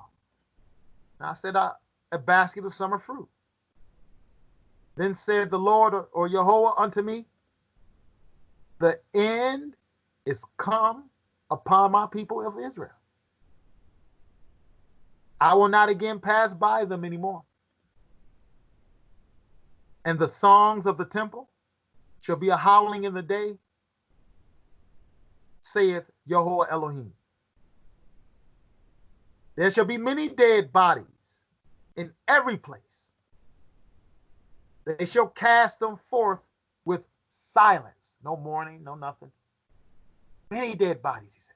This is the judgment of Elohim, prophesying of the day of Elohim. And why is this dreadfulness coming upon the inhabitants? Notice carefully. Why is this devastation happening? Pay attention. Verse 4. Hear this, O ye that swallow up the needy. That's why I say pay attention. When the prophets is beginning to declare, thus saith Jehovah, and then he follows up with, hear this. That means the prophets and the power of the universe is demanding our attention. We need to know this so we won't make the same mistakes. Hear this, ye that swallow up the needy, even make the poor of the land to fail. That's what we've been reading this afternoon. This incessant reproduction, this perpetuation of the worker is the absolutely necessary condition of the capitalist production. The worker always leaves the process in the same state he entered it. A personal source of wealth for the capitalist, but deprived of any means of making that wealth a reality for himself. This is what Marx been arguing. The result is that the capitalist continues to live off of the worker, depriving the worker. So what we're reading here, hear this, ye that swallow up the needy, even make the poor of the land to fail. That's why in our work and finding, the Lord is sending us to hunt men, to hunt down the working class. While we hunting them down, this word going to go out. So this will be a witness. So the capitalists, hear ye this. The CEOs, hear ye this. The supervisors, hear ye this. Police officers, hear ye. Military personnel, hear ye this. Judges, doctors, lawyers, scientists, hear ye this. This is what we've been commanded to do to make this known. And some of those doctors, those scientists, those lawyers, those judges, those police officers, those painters, those carpenters, those fast food workers, all are part of the laboring class of people. They will hear the gospel too. And guess what? Many will join ranks. Many won't, but enough will. But if they don't know, if we're not doing the job that God told us to do, how would they ever know? And we yet look like fools sitting back talking about how many people don't know, how much they don't understand, but yet we're not making an effort to make them understand. Once we have been made a testimony and going throughout the world where they hearing this, then the Creator will move upon those who are rebellious. But some gonna hear it, and they're gonna have to hear it from us more than once. We're gonna have to be creative. And some of them will be coming with true repentance, bringing their resources, bringing their energy, bringing their knowledges, bringing their talents to help aid us to change this place. And the hornet and everything else going to be following before them and behind them, putting everything else in order. Anything we can't do, the wind going to do. Any strength that we can't knock down, then a hurricane going to come. That whirlwind. Anything going to come. He going to send whatever he needs. Whatever we can't move, then the quake going to move. The earth going to move it. Everything will go and work in our behalf once we do what we supposed to do, because we have witness. We have a witness of it. The waters moved out of Moses' way. We have a witness of it.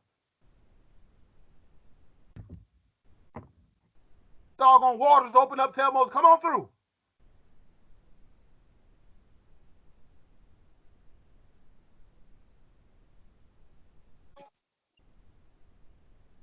That's why the Creator say, try me, come see. He'll make his word good.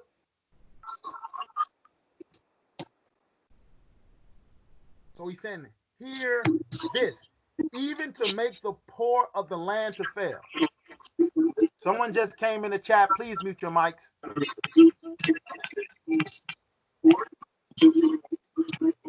If you came into the chat, if you can hear me, mute the mic, please. Because it's causing feedback, and I'm getting ready to try to close out, and it's causing feedback. Thank you.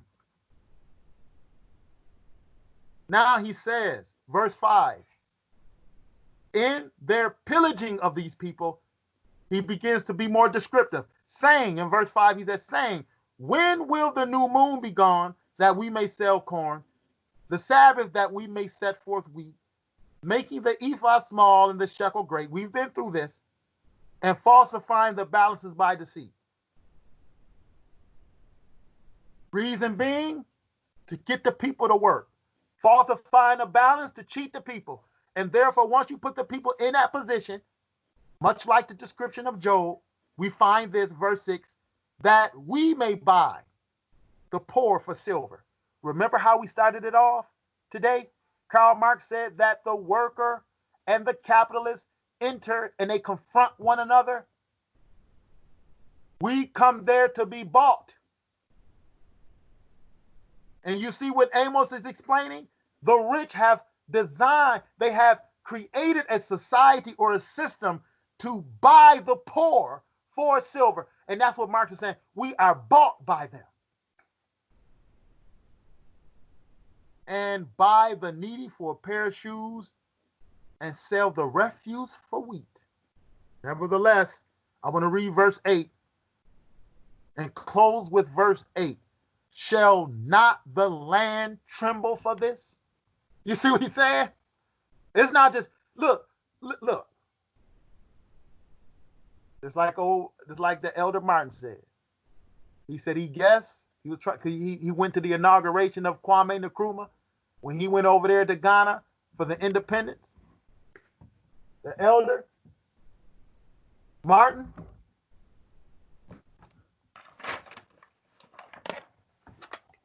Excuse me. Yeah, the Elder Martin, he said, look, quote, this is a direct quote. Somehow, the universe itself is on the side of freedom and justice. This is a direct quote. When he seen those doggone capitalists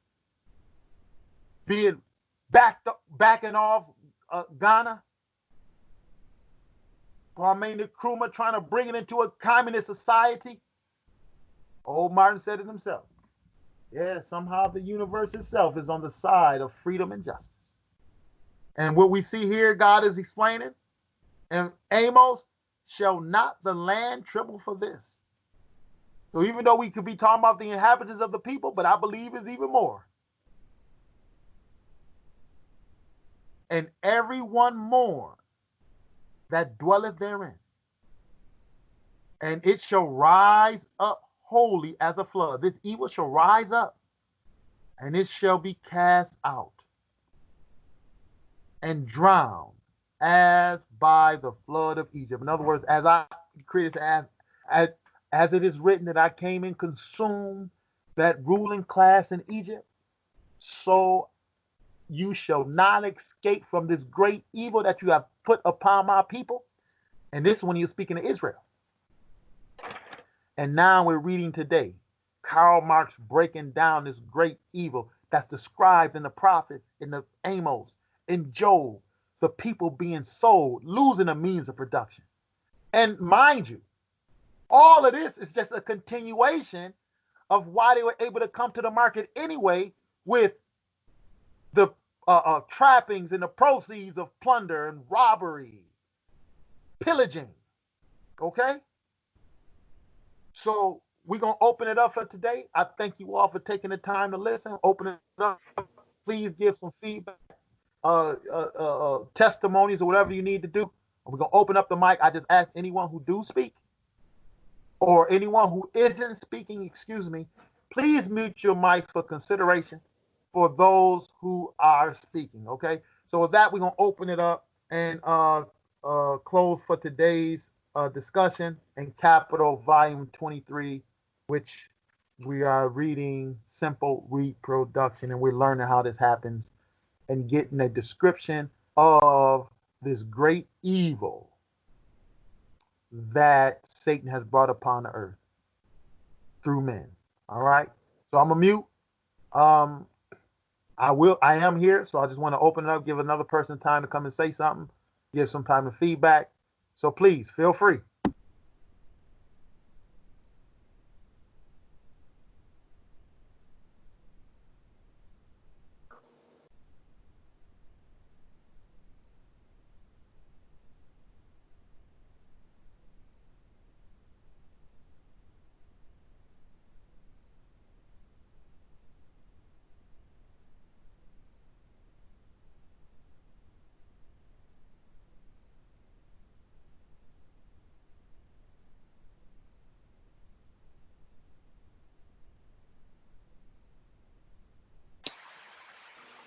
Well, I guess I'll set it on off. Can you hear me? Am I being heard? Good to me. Sound good to me. What's going on, brother Aki? Shalom. Hey. It's awfully ironic. Well, I wouldn't even call it ironic, but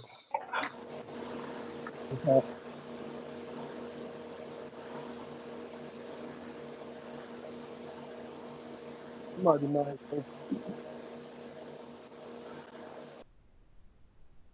I closed it off. All right. Like I said just in the comments, I'm watching the earth just.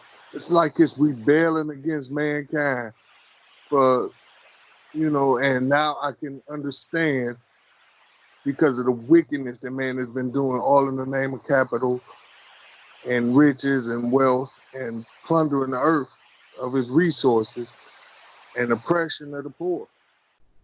I mean, man, you got 20 volcanoes right now that just like lit up. Even Yellowstone is tripping right now. You got this COVID-19 that's done set everybody down in their house. You got deers coming back out. You got rivers turning to blood. You got what else we got? We got swarms and plagues of locusts eating up all the crops. We got I could just keep going. But to those that's paying attention, I'm watching every day and people are posting and like, what's going on? What's going on? I'm just sitting back and I'm just twiddling my thumbs like, wow. This is really happening. And people are acting like it's life as usual. But you know what continues to happen? Commercials are still in rotation, still trying to sell you stuff. All while this is going on, they do not want to let it go. And they acting like it's normal. And you watch a show and they still trying to sell you stuff. We on lockdown. We can't even go in the Home Depot and buy bricks to do our yard. Still trying to sell you stuff. If they refuse to let it go, you're going to have to let it go. That's right. It's going to be ripped out your hands, and it's starting by the increase of knowledge that we receive as we awaken to this truth. Right. And you can fight it if you want. I'm not going to fight it. I'm going to join the side of the earth and the God of the earth. Yes, sir. And then try to learn as much as I can to help bring past what got to be brought past. So I just thank God for all this, all y'all, and I'm going to continue to be here, man.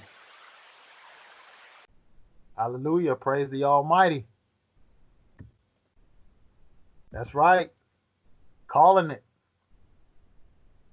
Man, you see it happening.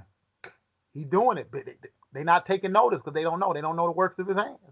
Would you say, comrade, posted tornadoes in the South? I mean, look at this. Look. He busy. God is busy always. He never sleeps. The God of Israel never slumbers and he never sleeps. And now he's calling us to awaken and get busy. That's what's happening. I'm telling you, man, praise the Almighty God of Abraham. He's merciful. He's merciful. And these people, and the more you learn and you realize what these people doing, hey, man, look. Just total disrespect. Total. And they got to learn to blame the Elohim. They got to learn to blame God. Oh, it's just even more just disgusting when people say, well, why God would let this happen? It's even more disgusting to hear that once you, from what I argue, begin to understand the operations of God and what he wants. Doggone criminals gonna have the nerve to blame the Holy One of Israel. Man, that's something. Blasphemy. That's what he called it, blasphemy. Good evening, Brother Judith. Good evening. Who we talking with now? Who is it? Miraya. Shalom, Sandal. Peace. But really, they if they really understand what the God of this Bible is about, then they wouldn't be saying that. Why would God let this happen? Because, yeah, then they would understand why. If you really understand him, or his word, or his message. That's right. That's right. So, but what I find horrible about the whole COVID or crisis that's at the moment is we over here we have COVID commercials that are products that are specially prepared or thought of or made for COVID. And there are real funny things going on, like people selling mouth covers for $9 a piece. You said a mop cover? Yeah, one. Oh, for $9? $9. That's just. And then they said it's business, and I was like, yeah. That's exactly the kind of business people like that are looking for, you know. Where it gets so grim that people want to pay $9 for a pair of gloves or a mouth cover. That's ridiculous.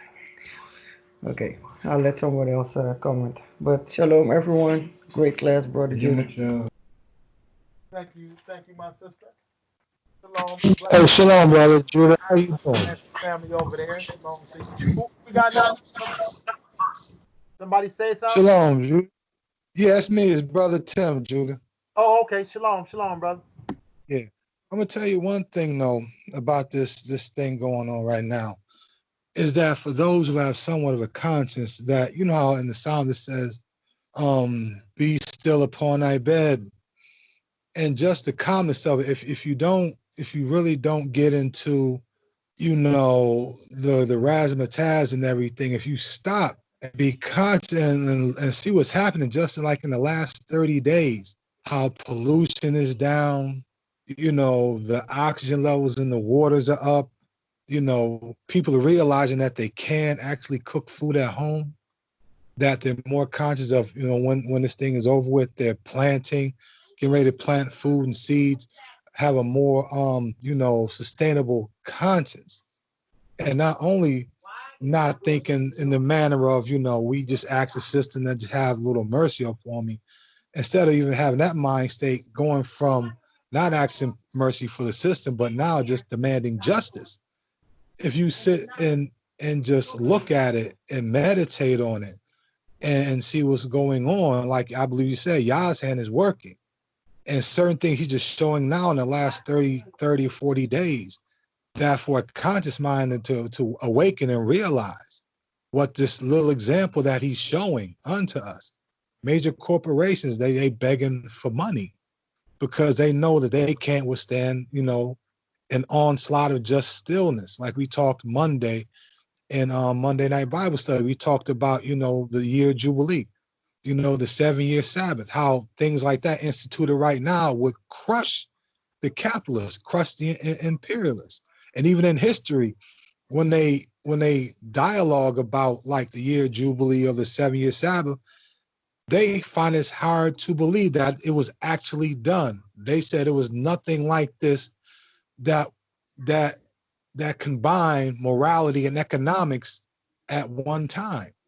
So just looking at everything and not letting my worries, dominate over me, just being still, like my wife encouraged me just to be still and just be conscious and look what's going on. It's an example of what Yahweh plans to do and put forth, and we got to decide which side we want to be on. I just find it, just find it real interesting when you sit back and look and analyze the situation. That's all I wanted to add. Yep. Yes, indeed. That is. I mean, that's some good stuff bringing to the table. That's right. Sitting back and checking out what has been said. So some good feedback. Yeah, very good feedback. Yeah, and not to mention, I want to add, Smithfield now has to close 3 processing plants because disease is running rampant in their meat plants. That's Smithfield. They do all the pork, and now you even have down south in North Carolina, you have what's the chicken plant? Tyson. Even Tyson has to shut down, for sake of this for this virus and the workers there.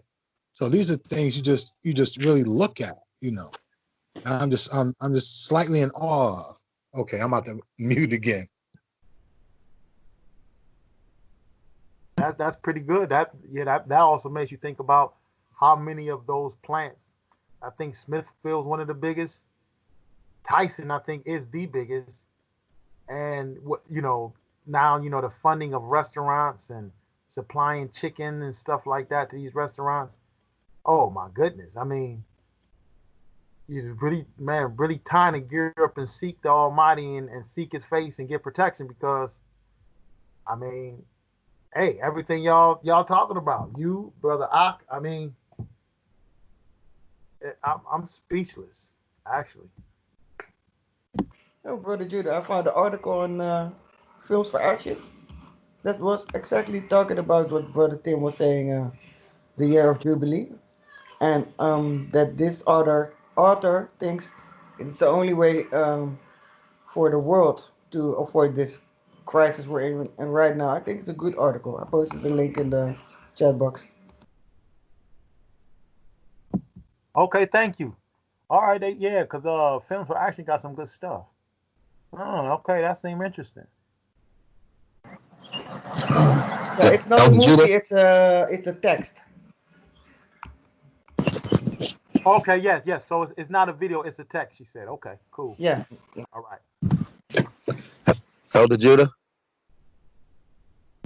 Yes. Go ahead. I just got my mic muted so I won't give anyone any feedback. What's that? Who's that? Brother Kevin, in Texas. Hey, shalom, Brother Kevin. I'm gonna mute and let you talk. Okay. Well, remember, if you remember when I sent you earlier this week that quote from Adam Smith, I was wondering at the beginning of that quote, was he admitting that sure laborers having full right of their labor and with time included, and means of production, it would have went okay with them? But in other words, like, we must go this way, the way the capitalists, the ideology, capitalism being now coming in. Was he trying to say?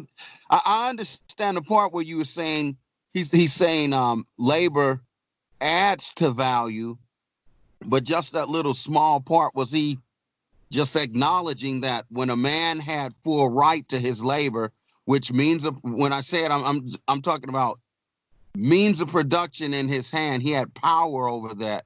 Sure, that was okay. That was great. Was he Was he admitting that right at the beginning? I don't know. I actually have to go look at that text. I will have to read its entirety. You just have to send me the book that is in. Okay, well, it's entitled "The Wages of Labor," and it goes. He say. No, I mean a book where he quoted it from in Wealth of the Nation. Yeah, the wealth of nations, and the chapter was the wages of labor. Okay. Yeah, I'll have to go back and look at it. Okay. Yeah. Okay. Yeah, it just seemed that way. I got it right here in front of me. I don't know. It just seemed like he was admitting that was okay. I mean, he was just admitting how great that was for the laborer. But we have this now. But yeah, I'll resend it to you again. Yeah, just send me that chapter, and God willing, I'll look through the hard copy of the Wealth of Nations and see what is, what it's saying. I mean, it could be saying what you're saying. I just have to look at it and see what he's talking about. Yes, sir. Yes, sir. Yeah. Okay. Excuse me. Shalom, Elder Judah. Yes. I just had a question. I had a question. This brother Brian. It's been a lot going on, but I'll talk to everybody about that later. But I just wanted to say shalom to everyone. But like during this time or whatever, it's like I be talking to certain people, like certain people that I meet and interact with, when I'm working a truck or whatever. And I told somebody about the situation, like the way that God wants us to live. And somebody brought up Matthew 22, verse 21 to me. And I didn't really, I mean, the conversation kind of ended right there because they wanted to end the conversation right there. But when I went and read it, when Christ was saying, render unto Caesar was due to Caesar, and unto God was due to God, I was trying to see did Christ want us to follow like the laws of the land, or like I couldn't understand it. I just wanted to see if you could touch on it briefly. Thank you, sir. Okay. Hold on, bear with me. I'm sorry.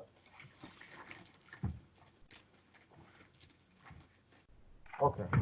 I had to do a couple things. All right.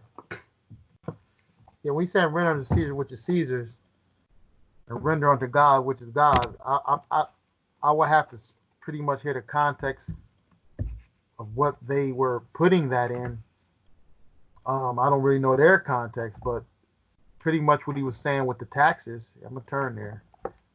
You render unto Caesar, because they was asking about paying the taxes, and people could take a passage and they could throw it anywhere, but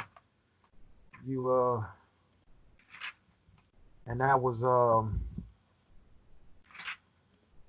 me see. It's Matthew chapter 22, verse 21. Let's see. All right. Thank you, sir.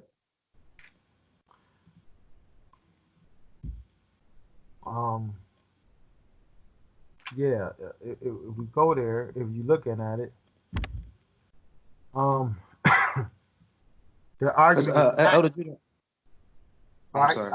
The argument was over taxes. So that's the context of the argument. So what he's saying here is You can't paint all of that like people try to just throw it anywhere, render to Caesar. With the idea of what was Caesar's, and at the end of the day, it was just the inscription on that piece of metal. Give it to him; he can have that. Because at the end of the day, it's worthless. But when you say render to God what is God's, in the context of what Christ is dealing with, he's talking about gathering up the people. That's why in the beginning of his ministry is about you got to be fishers of men, and that everything we move in is about, and our movement is upon calling God's people out. And so they wanted to argue with him about paying taxes. And if Caesar won his coin, give him his coin. So at the end of the day, in that particular context, for any other reasons too, because he talked about not any other reason. I'm speaking too fast, but in the other reason that he gave was don't offend them, because when they didn't pay taxes, is that's when 70 A.D. happened. See, Titus wouldn't have destroyed Jerusalem according to the record of Josephus if they would have continued to tribute. So, Rome was serious about taxation and the bringing in of the wealth. So to just not pay Caesar, to cut right into this mountain at that angle wouldn't have been wise. You have to gather people.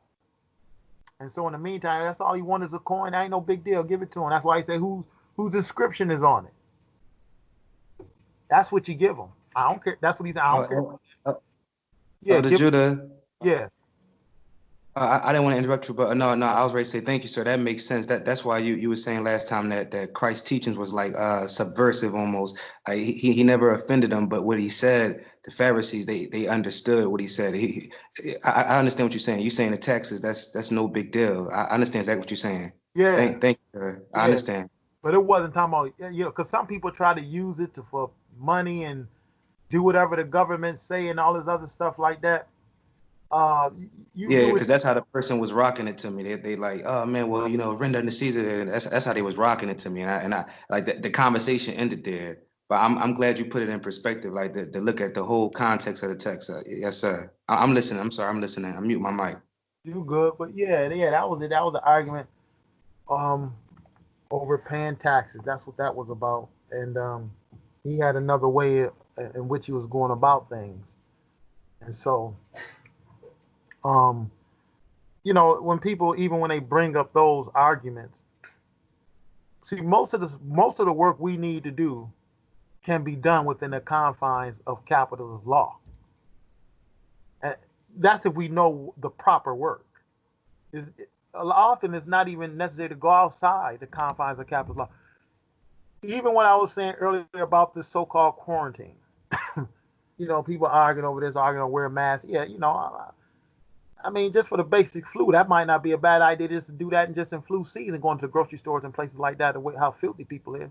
You know what I'm saying? They got these sanitary wipes and all this. I'm going on a little detour just to put things in perspective. Everybody using the damn, excuse my French every now and again. And sometimes I get all off into, I just think about some things that just get to be ridiculous. But everybody beginning using sanitary wrap. I always use that sanitary thing when I walk in the grocery store. Not because of the COVID-19 per se, but because I really began to be convinced to use it years ago when they talked about what's on the handles of these shopping carts. And they said predominantly what's on the handle of the shopping carts is human feces. So years ago, I knew, like, listen, people filthy. So, you use that, you clean the stuff up. But all of that other stuff, so I'm not mocking COVID-19 and nothing like that. I don't mock any ailments. But the people of the gospel, we could still work within them confines. And that's what I was talking about earlier. The Roman road is right in our lap. Here it is, these computers. We use these computers to really do the work. And since the society have shut people down for whatever reasons, regardless if it's a money heist or not, they shut people down. They done slow people down. Servants of God take the opportunity to seize upon this opportunity. So the more experience we get in this gospel, opportunities that arise, we got to take full advantage. Flooding whatever, Facebook, everything we can, not just with anything, but things to counter the propaganda of the capitalists. And right now, people stationary. They ain't got much to do. Right? Yes, and that's why my numbers are growing on the pages on Facebook because they're really at home looking at the They're really content at right home now. looking, you know what I mean? You need to take full advantage of it. Got to Yeah. teach the right thing. So we always, most of the time, we could work within the confines of what the capitalists are asking. And, Because what we're asked, because the method in what our masters have taught us undermines them. yes, You know, sir. You're so right about that. yeah. So the thing with the taxes, or the zealots want to use daggers and swords to violently overthrow Caesar. No, we don't need to. You don't need to do all that, you know. And that's really not the right way. With more wisdom, we know we ain't got to go about it that way. So in the meantime, you go ahead and pay these cats. You go ahead and pay them taxes. But once we get enough rich people and we get enough soldiers like John was organized, once we get enough people to start to help one another and his word spread one by one, Caesar taxes won't be nothing. Because at the end of the day, once you begin, ideally, Yes, is sir. to convert the people. And once you convert the one who collect the taxes, what happens to Caesar? So we've seen glimmers of that. Zacchaeus was the one who overseen tax collection. He converted Zacchaeus. And the effects of Zacchaeus saying, half my goods I've given to the poor. And then he said, I have restored fourfold to everyone I defrauded. And if we notice carefully what that signifies, the tax collector was known as a thief, a defrauder. He made his wealth off fraud, Yes, adding sir. an extra price on top of what Rome wanted. But Zacchaeus changed the course of things, and he wasn't in a box. But the scripture doesn't get into the effects that had on the masses of the people who were being, what the proper word we could probably use, being recompensed, or the relief which was coming from a big corporation, let's say, of relieving them in their taxes. So in the meantime, the method in Christ, the Christ is doing, I mean, yeah, go ahead and pay that.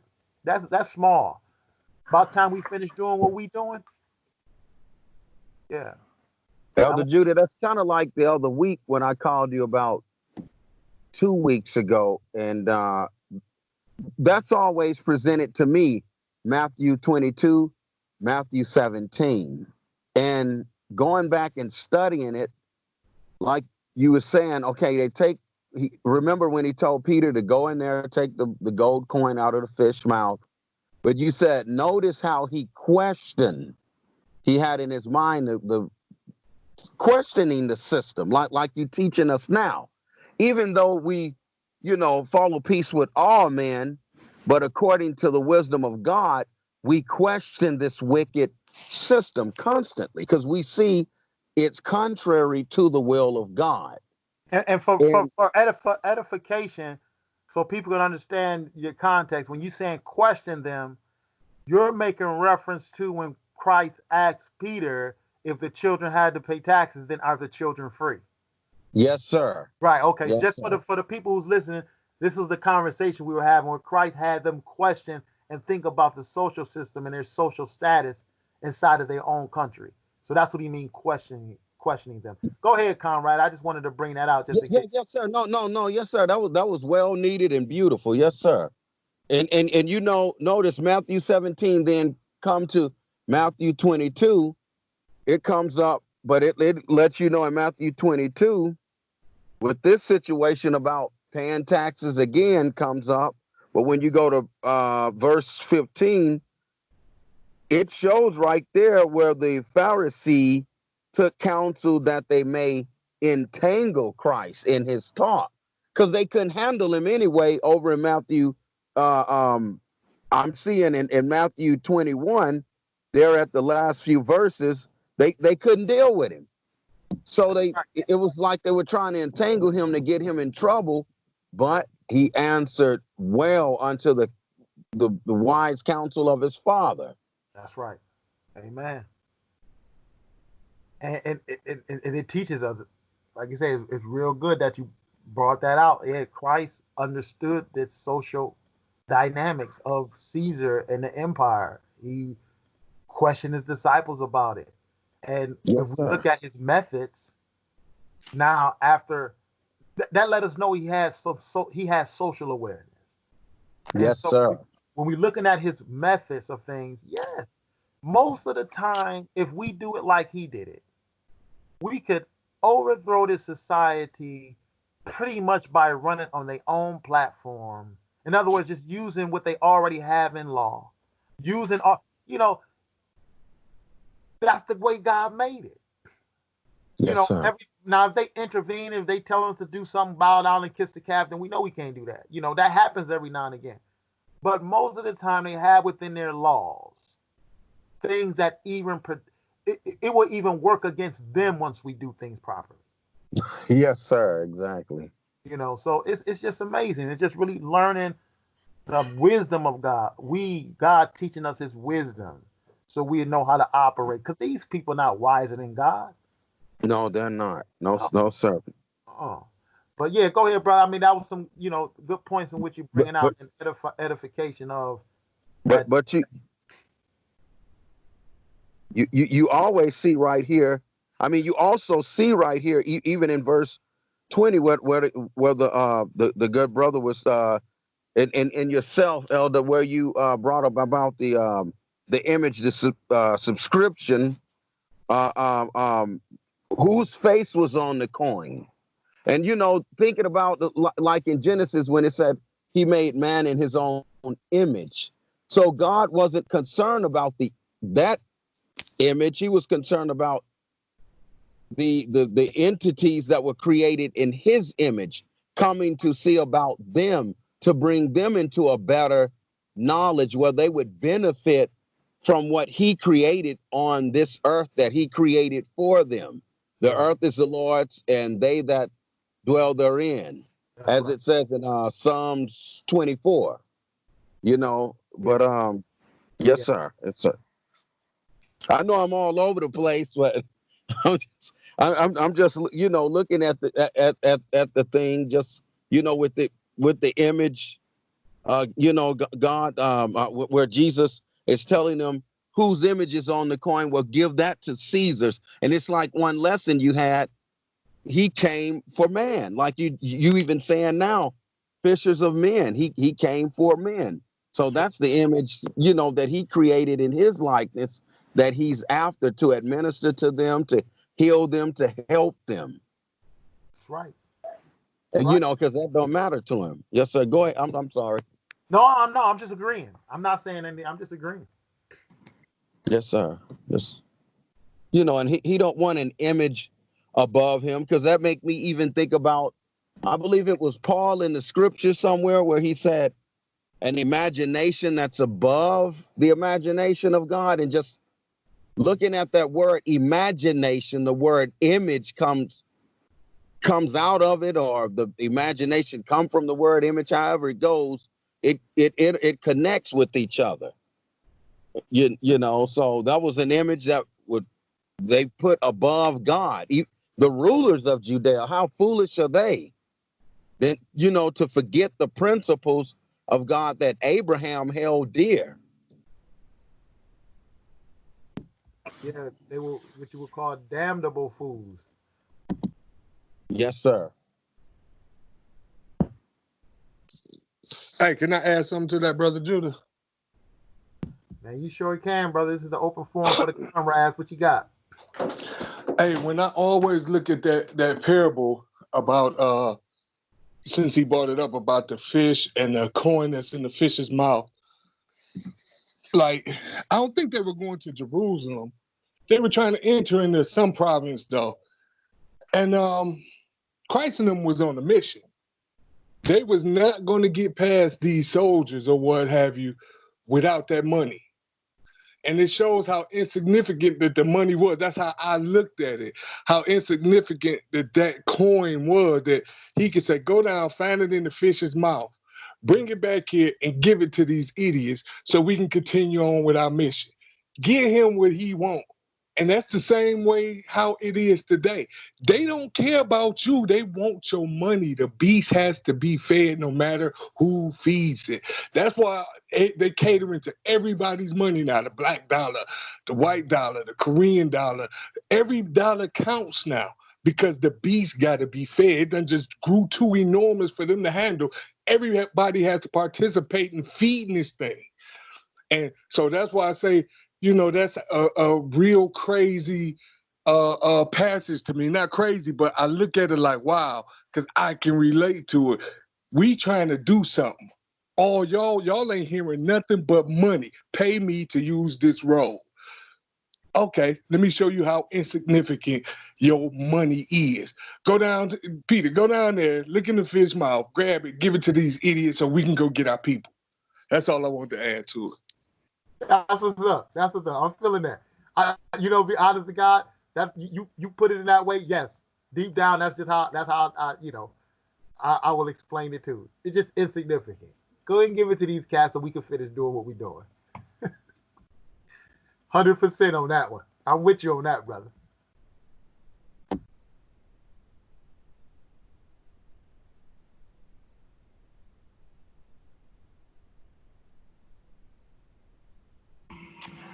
Brother Judah, what I was wondering, because I've been seeing here about armed protests in America against the COVID-19 measurements.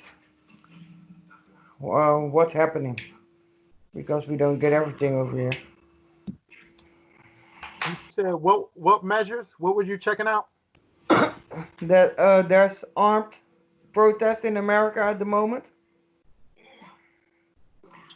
Because you talked about that before, and I agree that that's really not the way to go about it, because then we just give the government reason to attack us also with guns or lock us up or. Yes. So I was wondering what is the deal at the moment there with the armed protest. I went up on an armed protest. Okay, and I thought it was in Louisiana or somewhere. Went up, Civilians came together with their arms, their right to bear arms, and they're protesting against the quarantine. when did that Yeah, when did that it, happen? it, it Oh, it's just groups that's gathering together in Louisiana, because in Louisiana the governor is still trying to keep everything locked down right now in Michigan, here in Texas, over across the border in Louisiana. I think in Mississippi too. They're saying, you're going against our freedoms. We need to be able to move around, get back to work. amen. We won't have any money. But if people will really look at it, before the people were even in the protests, to say we need to be moving around, we need to help the capitalists move capital. We see that the capitalists were the first ones to cry out. Over here in Texas, Dan Patrick, a few other mid-sized company CEOs were crying out about the people need to get back to work. You need to sacrifice your life because you have to ensure that your kids and your grandkids have a future, and different courageous Thomas Jefferson type of rhetoric or whatever. It make you think about that Yeah, dude. declaration of not so independent is what my brother Orlando call it. But you know, and it have a lot, because my sister was telling me about it. They're trying to even strike up the protest in Shreveport. We need to get back to business, and we need to be able to do this. We need to be able to do that. And one of my sisters over in Dallas Fort Worth, she's in the medical field. She's concerned about it, and she was saying, "What about the kids? Well, I don't want my kids going back to school. They get sick, And we were praying about it, and of course, Greg Abbott, the governor, he said, "Well, the kids won't have to go back to school, but it's like you were saying." They're not going to have them to go back to school anyway, because think about it, public schooling, they get, charitable funding is what I call it. So they have to re-up, in other words, on their funding. So of course they're gonna keep that closed. So at the end of the day, if the people would just calm down and take their time and look and see what they're really doing, and actually take this time to see how important their participation in laboring is to the you know, the wicked and the ones that want to stay wicked, even if you present information to them in the most intelligent way possible, I mean, they would be winning. But right now, they're bleeding to be wage slaves. That's, you know, I mean, they're willing to go to hell. Hey, let me hop in. Sorry, but Pete, see the first protest started up here in Lansing, up here in Michigan, and you know I was watching it. What these cats did is they went up. You know, Lansing is the capital of Michigan, and so they went up and blocked all roads to the federal building and to a couple of different buildings. The protesters blocked roads and went against the whole social distancing order. They was mingling. And one thing that I noticed, it was this little girl. She was no older than like maybe 19 years old. But she could brilliantly articulate the mode of their kingdom and what this girl was on the news just breaking it down, like 19 years old. And I was telling mine over here, I was like, listen, I was like, this order was given to us in the law. This is how they say, teach your children and your children's children, because their kingdom, they're teaching their children. And they're out there protesting, rebelling. They're moving against Governor Whitmer and her orders to stay on lockdown because they're fighting for their kingdom. That's how I look at it. They're fighting for their kingdom. They want to make this bread. They need to get back out here. One guy said, I can barely feed my family. And I looked at him and I was like, you're a lie. It's not about feeding your family. You're behind on a few payments in the lifestyle that you're used to living, because all of them went up there and blocked off this whole, I mean, nobody could get to work. Nobody could do nothing. The quote unquote essentials. Then it started just spreading all over. It went down through Ohio, somewhere down, I think close to DC. My man say Louisiana. Now they're all doing it because they're fighting for their kingdom. That's how I look at it. Like we supposed to be fighting for ours. Yeah, but what I'm concerned about is in their method of fighting for their kingdom is that they will make sure that the military police will calm down, or whatever the federal government needs to do to calm them down. You Yeah, get they what I'm could saying? sort of push more. They could really push in martial law. Oh yeah, Because that's what I'm really worried I about. didn't know that was going on. Wow. See, Hey, what but if we, Brother Judah, your bro, back against the hold wall and you ignorant. That's One at exactly a what's time, happening. please. on. I'm sorry. Brother Judah, you know they're having one of those protests here next week to open back up the city. They're having one next week here. Oh, I didn't know that. Yeah, I didn't know till this morning. Somebody posted it on Facebook this morning.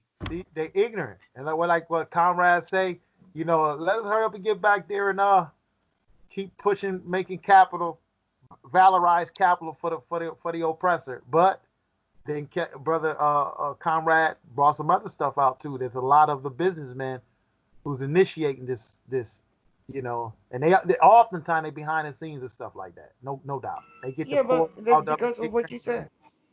Because of what you said in the lesson. The what is it? The first consumers consuming line. It's to make sure that the businessman stay alive.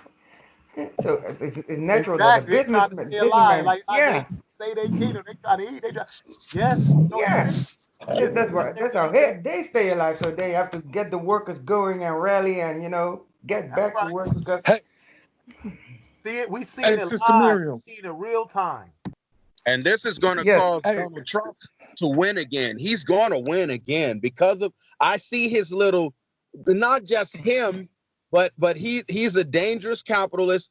He don't mind putting it out there on the table, and he's about making money by any means necessary. He's like a Malcolm X slash capitalist or whatever you want to call it.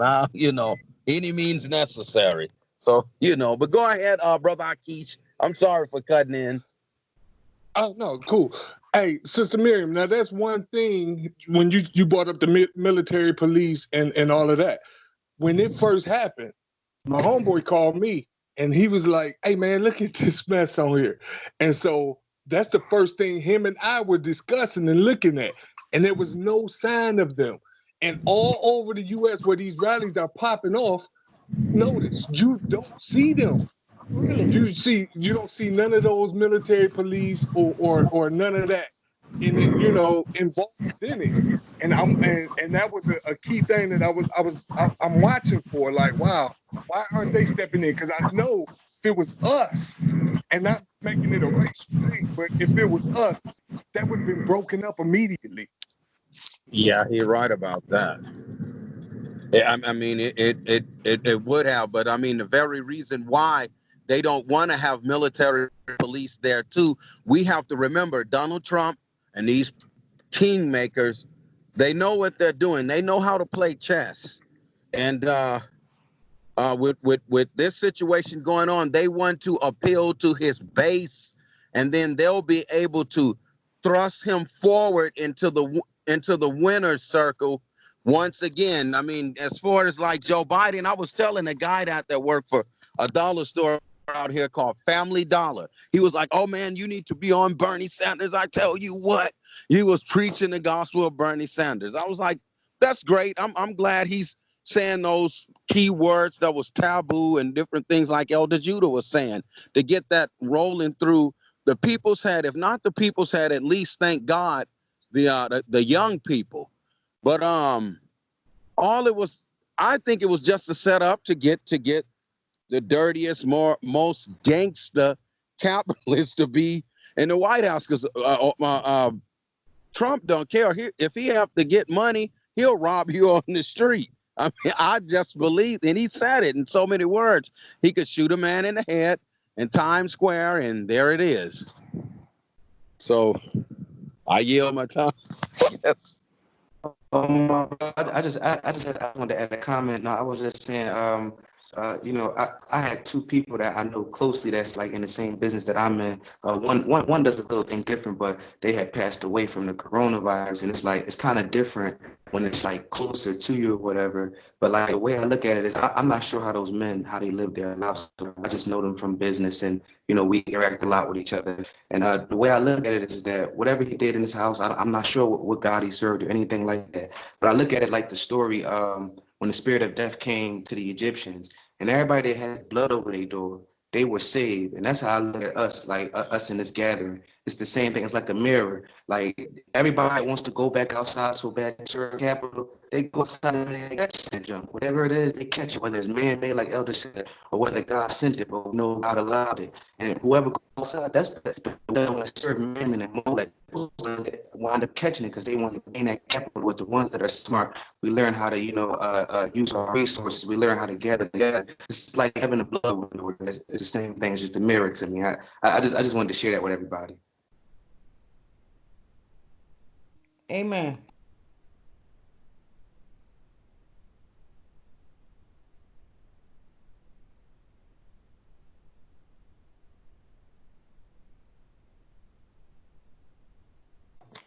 Yeah, he's right about that. Everyone else will catch it because come to find out, I think they were talking about it's actually 3 strands of this coronavirus. And that's what my sister and my cousin, they were talking about, several of them. And, how foolish it would be because Texas is the first state. Come tomorrow, it's opening up. And you know how Texas have that spirit of it's its own country. So, out here in Texas, it's like instead of greeting them as an American, the first thing they'll let you know, I'm a Texan. So, they have that so-called rebellious spirit or whatever. Excuse me, brother. I don't want to interrupt, but I just wanted to add one more thing. I know there's a lot of people who have to go outside against their will. So I'm not speaking in reference to them that they want to serve man or anything like that, because I have to go outside against my will. I'm a tow truck driver, so I'm on police rotation. I have to go out and get wrecked and cars are wrecked out. So I don't want to be out there. Some people are forced to be out there. So I'm not speaking in reference to them, but I'm talking about the guys that want to open the country back up and want to get us back to working. Those are the people that once when they keep pushing that message, and if it's something really out there, really is a virus, whether it's man-made or not, I believe it's the same parable, it's the same story. Like we have the blood over our door, we keep the commandments, we look for a new earth and a new heaven. We're out searching for what Christ to search for. We're out not searching, we're out diligently trying to make it happen, witnessing the people and things of that nature. But everybody that wants to serve that man, serve the beast, those are the people that they don't have the blood on their door, in other words. You know what I mean?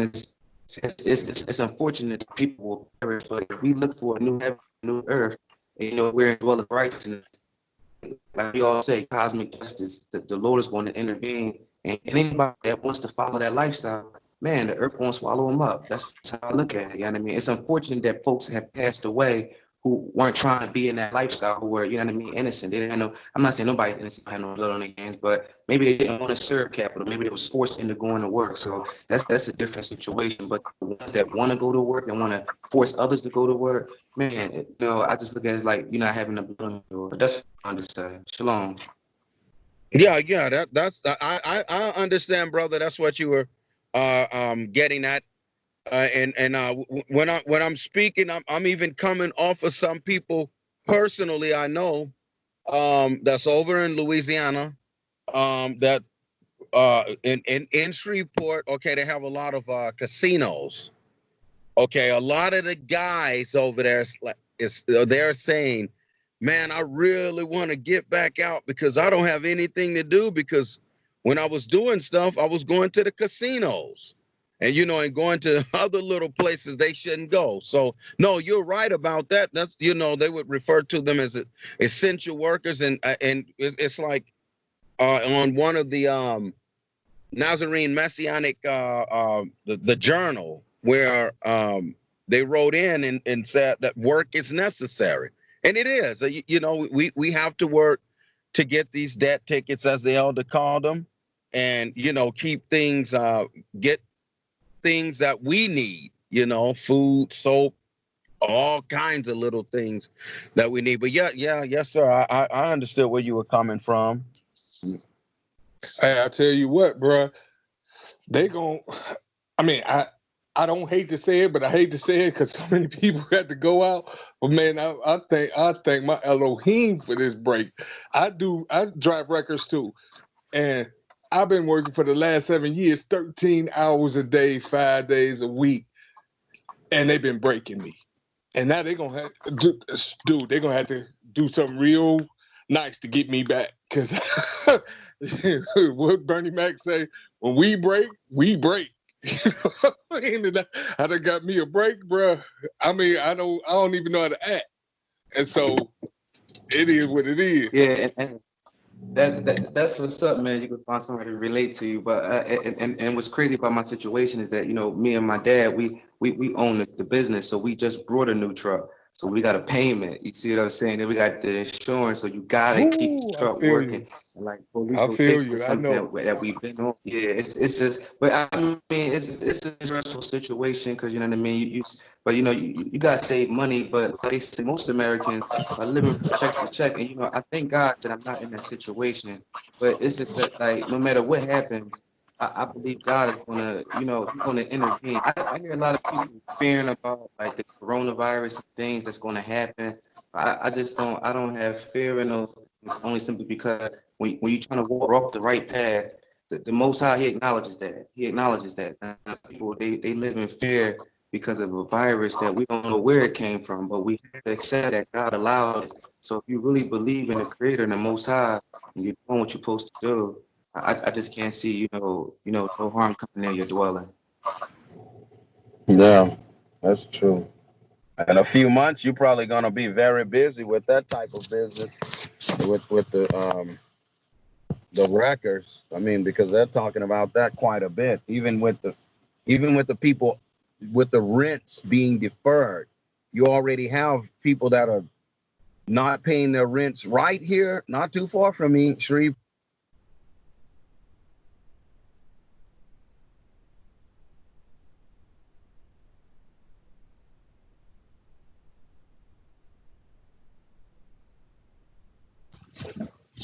Shalom, brothers and sisters, and Sister Benaiah. On a little different note, for our newsletter and for our websites, we would love to see what brothers and sisters are doing nationally, internationally, and spreading this gospel, or tending to I'm sorry. Yeah, news is happening where you are, or how what you're doing to minister to the community and where you are. We would like to, get that in the next newsletter for the spring, summer, and get on our website. We all have to stay encouraged. From what I hear, and for us here, it's always encouraging, to hear, what you all are thinking, and getting information about where you are, during these Sundays and times that we meet.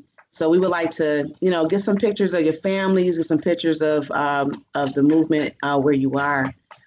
So please send it to, you can send it to my personal email. I'll put it in the chat, or to info@thecoi.org. That fills up pretty quickly. So if it, bounce back, you can send it to my personal email. So thank you. We would like it by, really by the end of the week. If you can send us something, that'd be great by Friday, or Sabbath. Thanks. Shalom.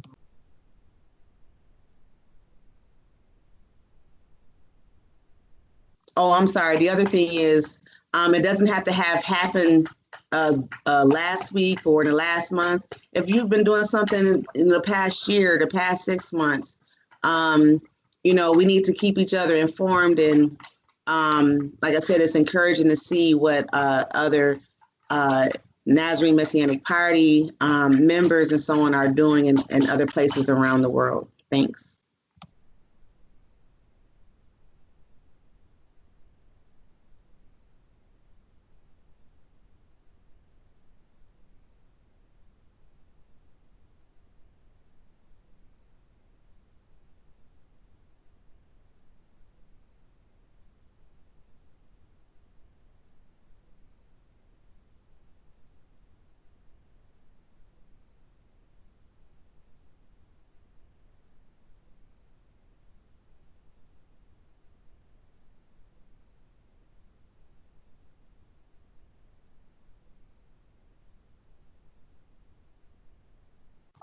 Okay, my computer won't let me type, but the first email is info@thecoi.org, and the other email is my legal name, Deidra, DEIDRA .email at yahoo.com.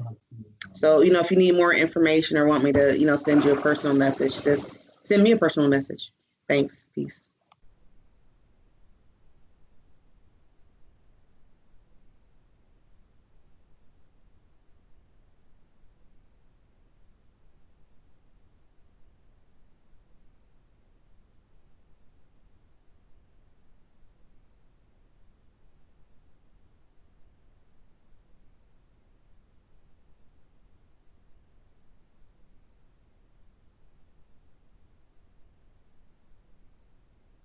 Peace and love, brother.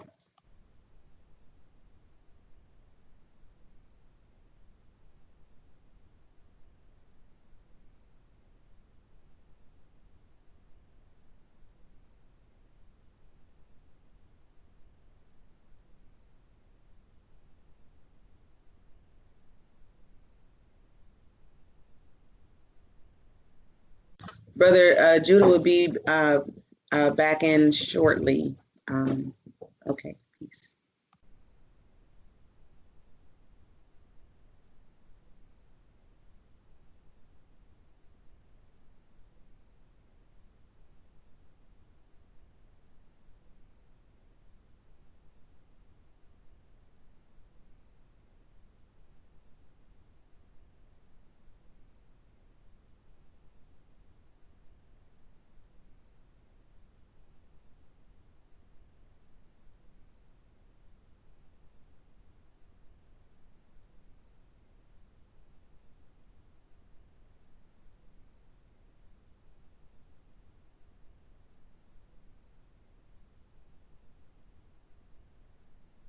Okay. Got a little drink. That's it. No one else got nothing to bring. How you doing? Seymour. Uh, I have again. I don't notice everyone who's in the group. I hit a little button here to see who's in the call. But again, greetings everyone who's here. The mic is open for edification, feedback, or questions.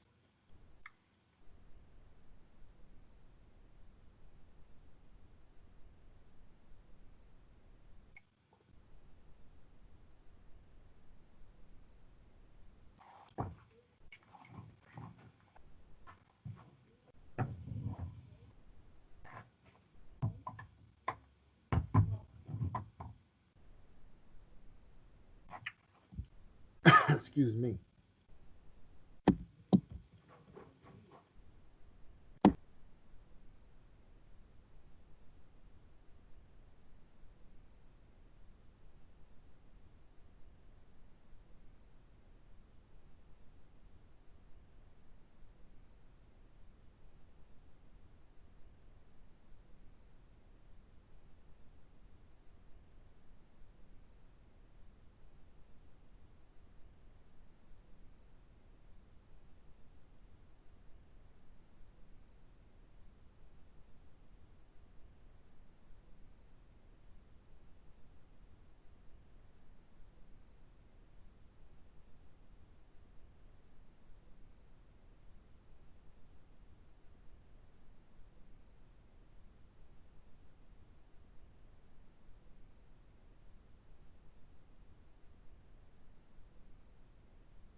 Hello? Is everybody gone? We're No, still I'm here. still here. It's so quiet.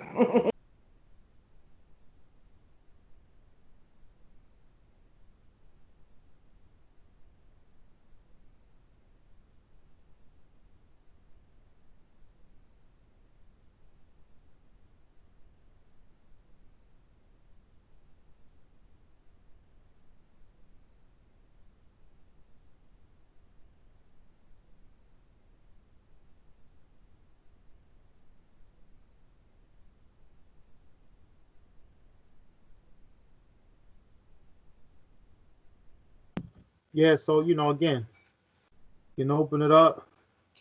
I did a bunch of arguing already today. So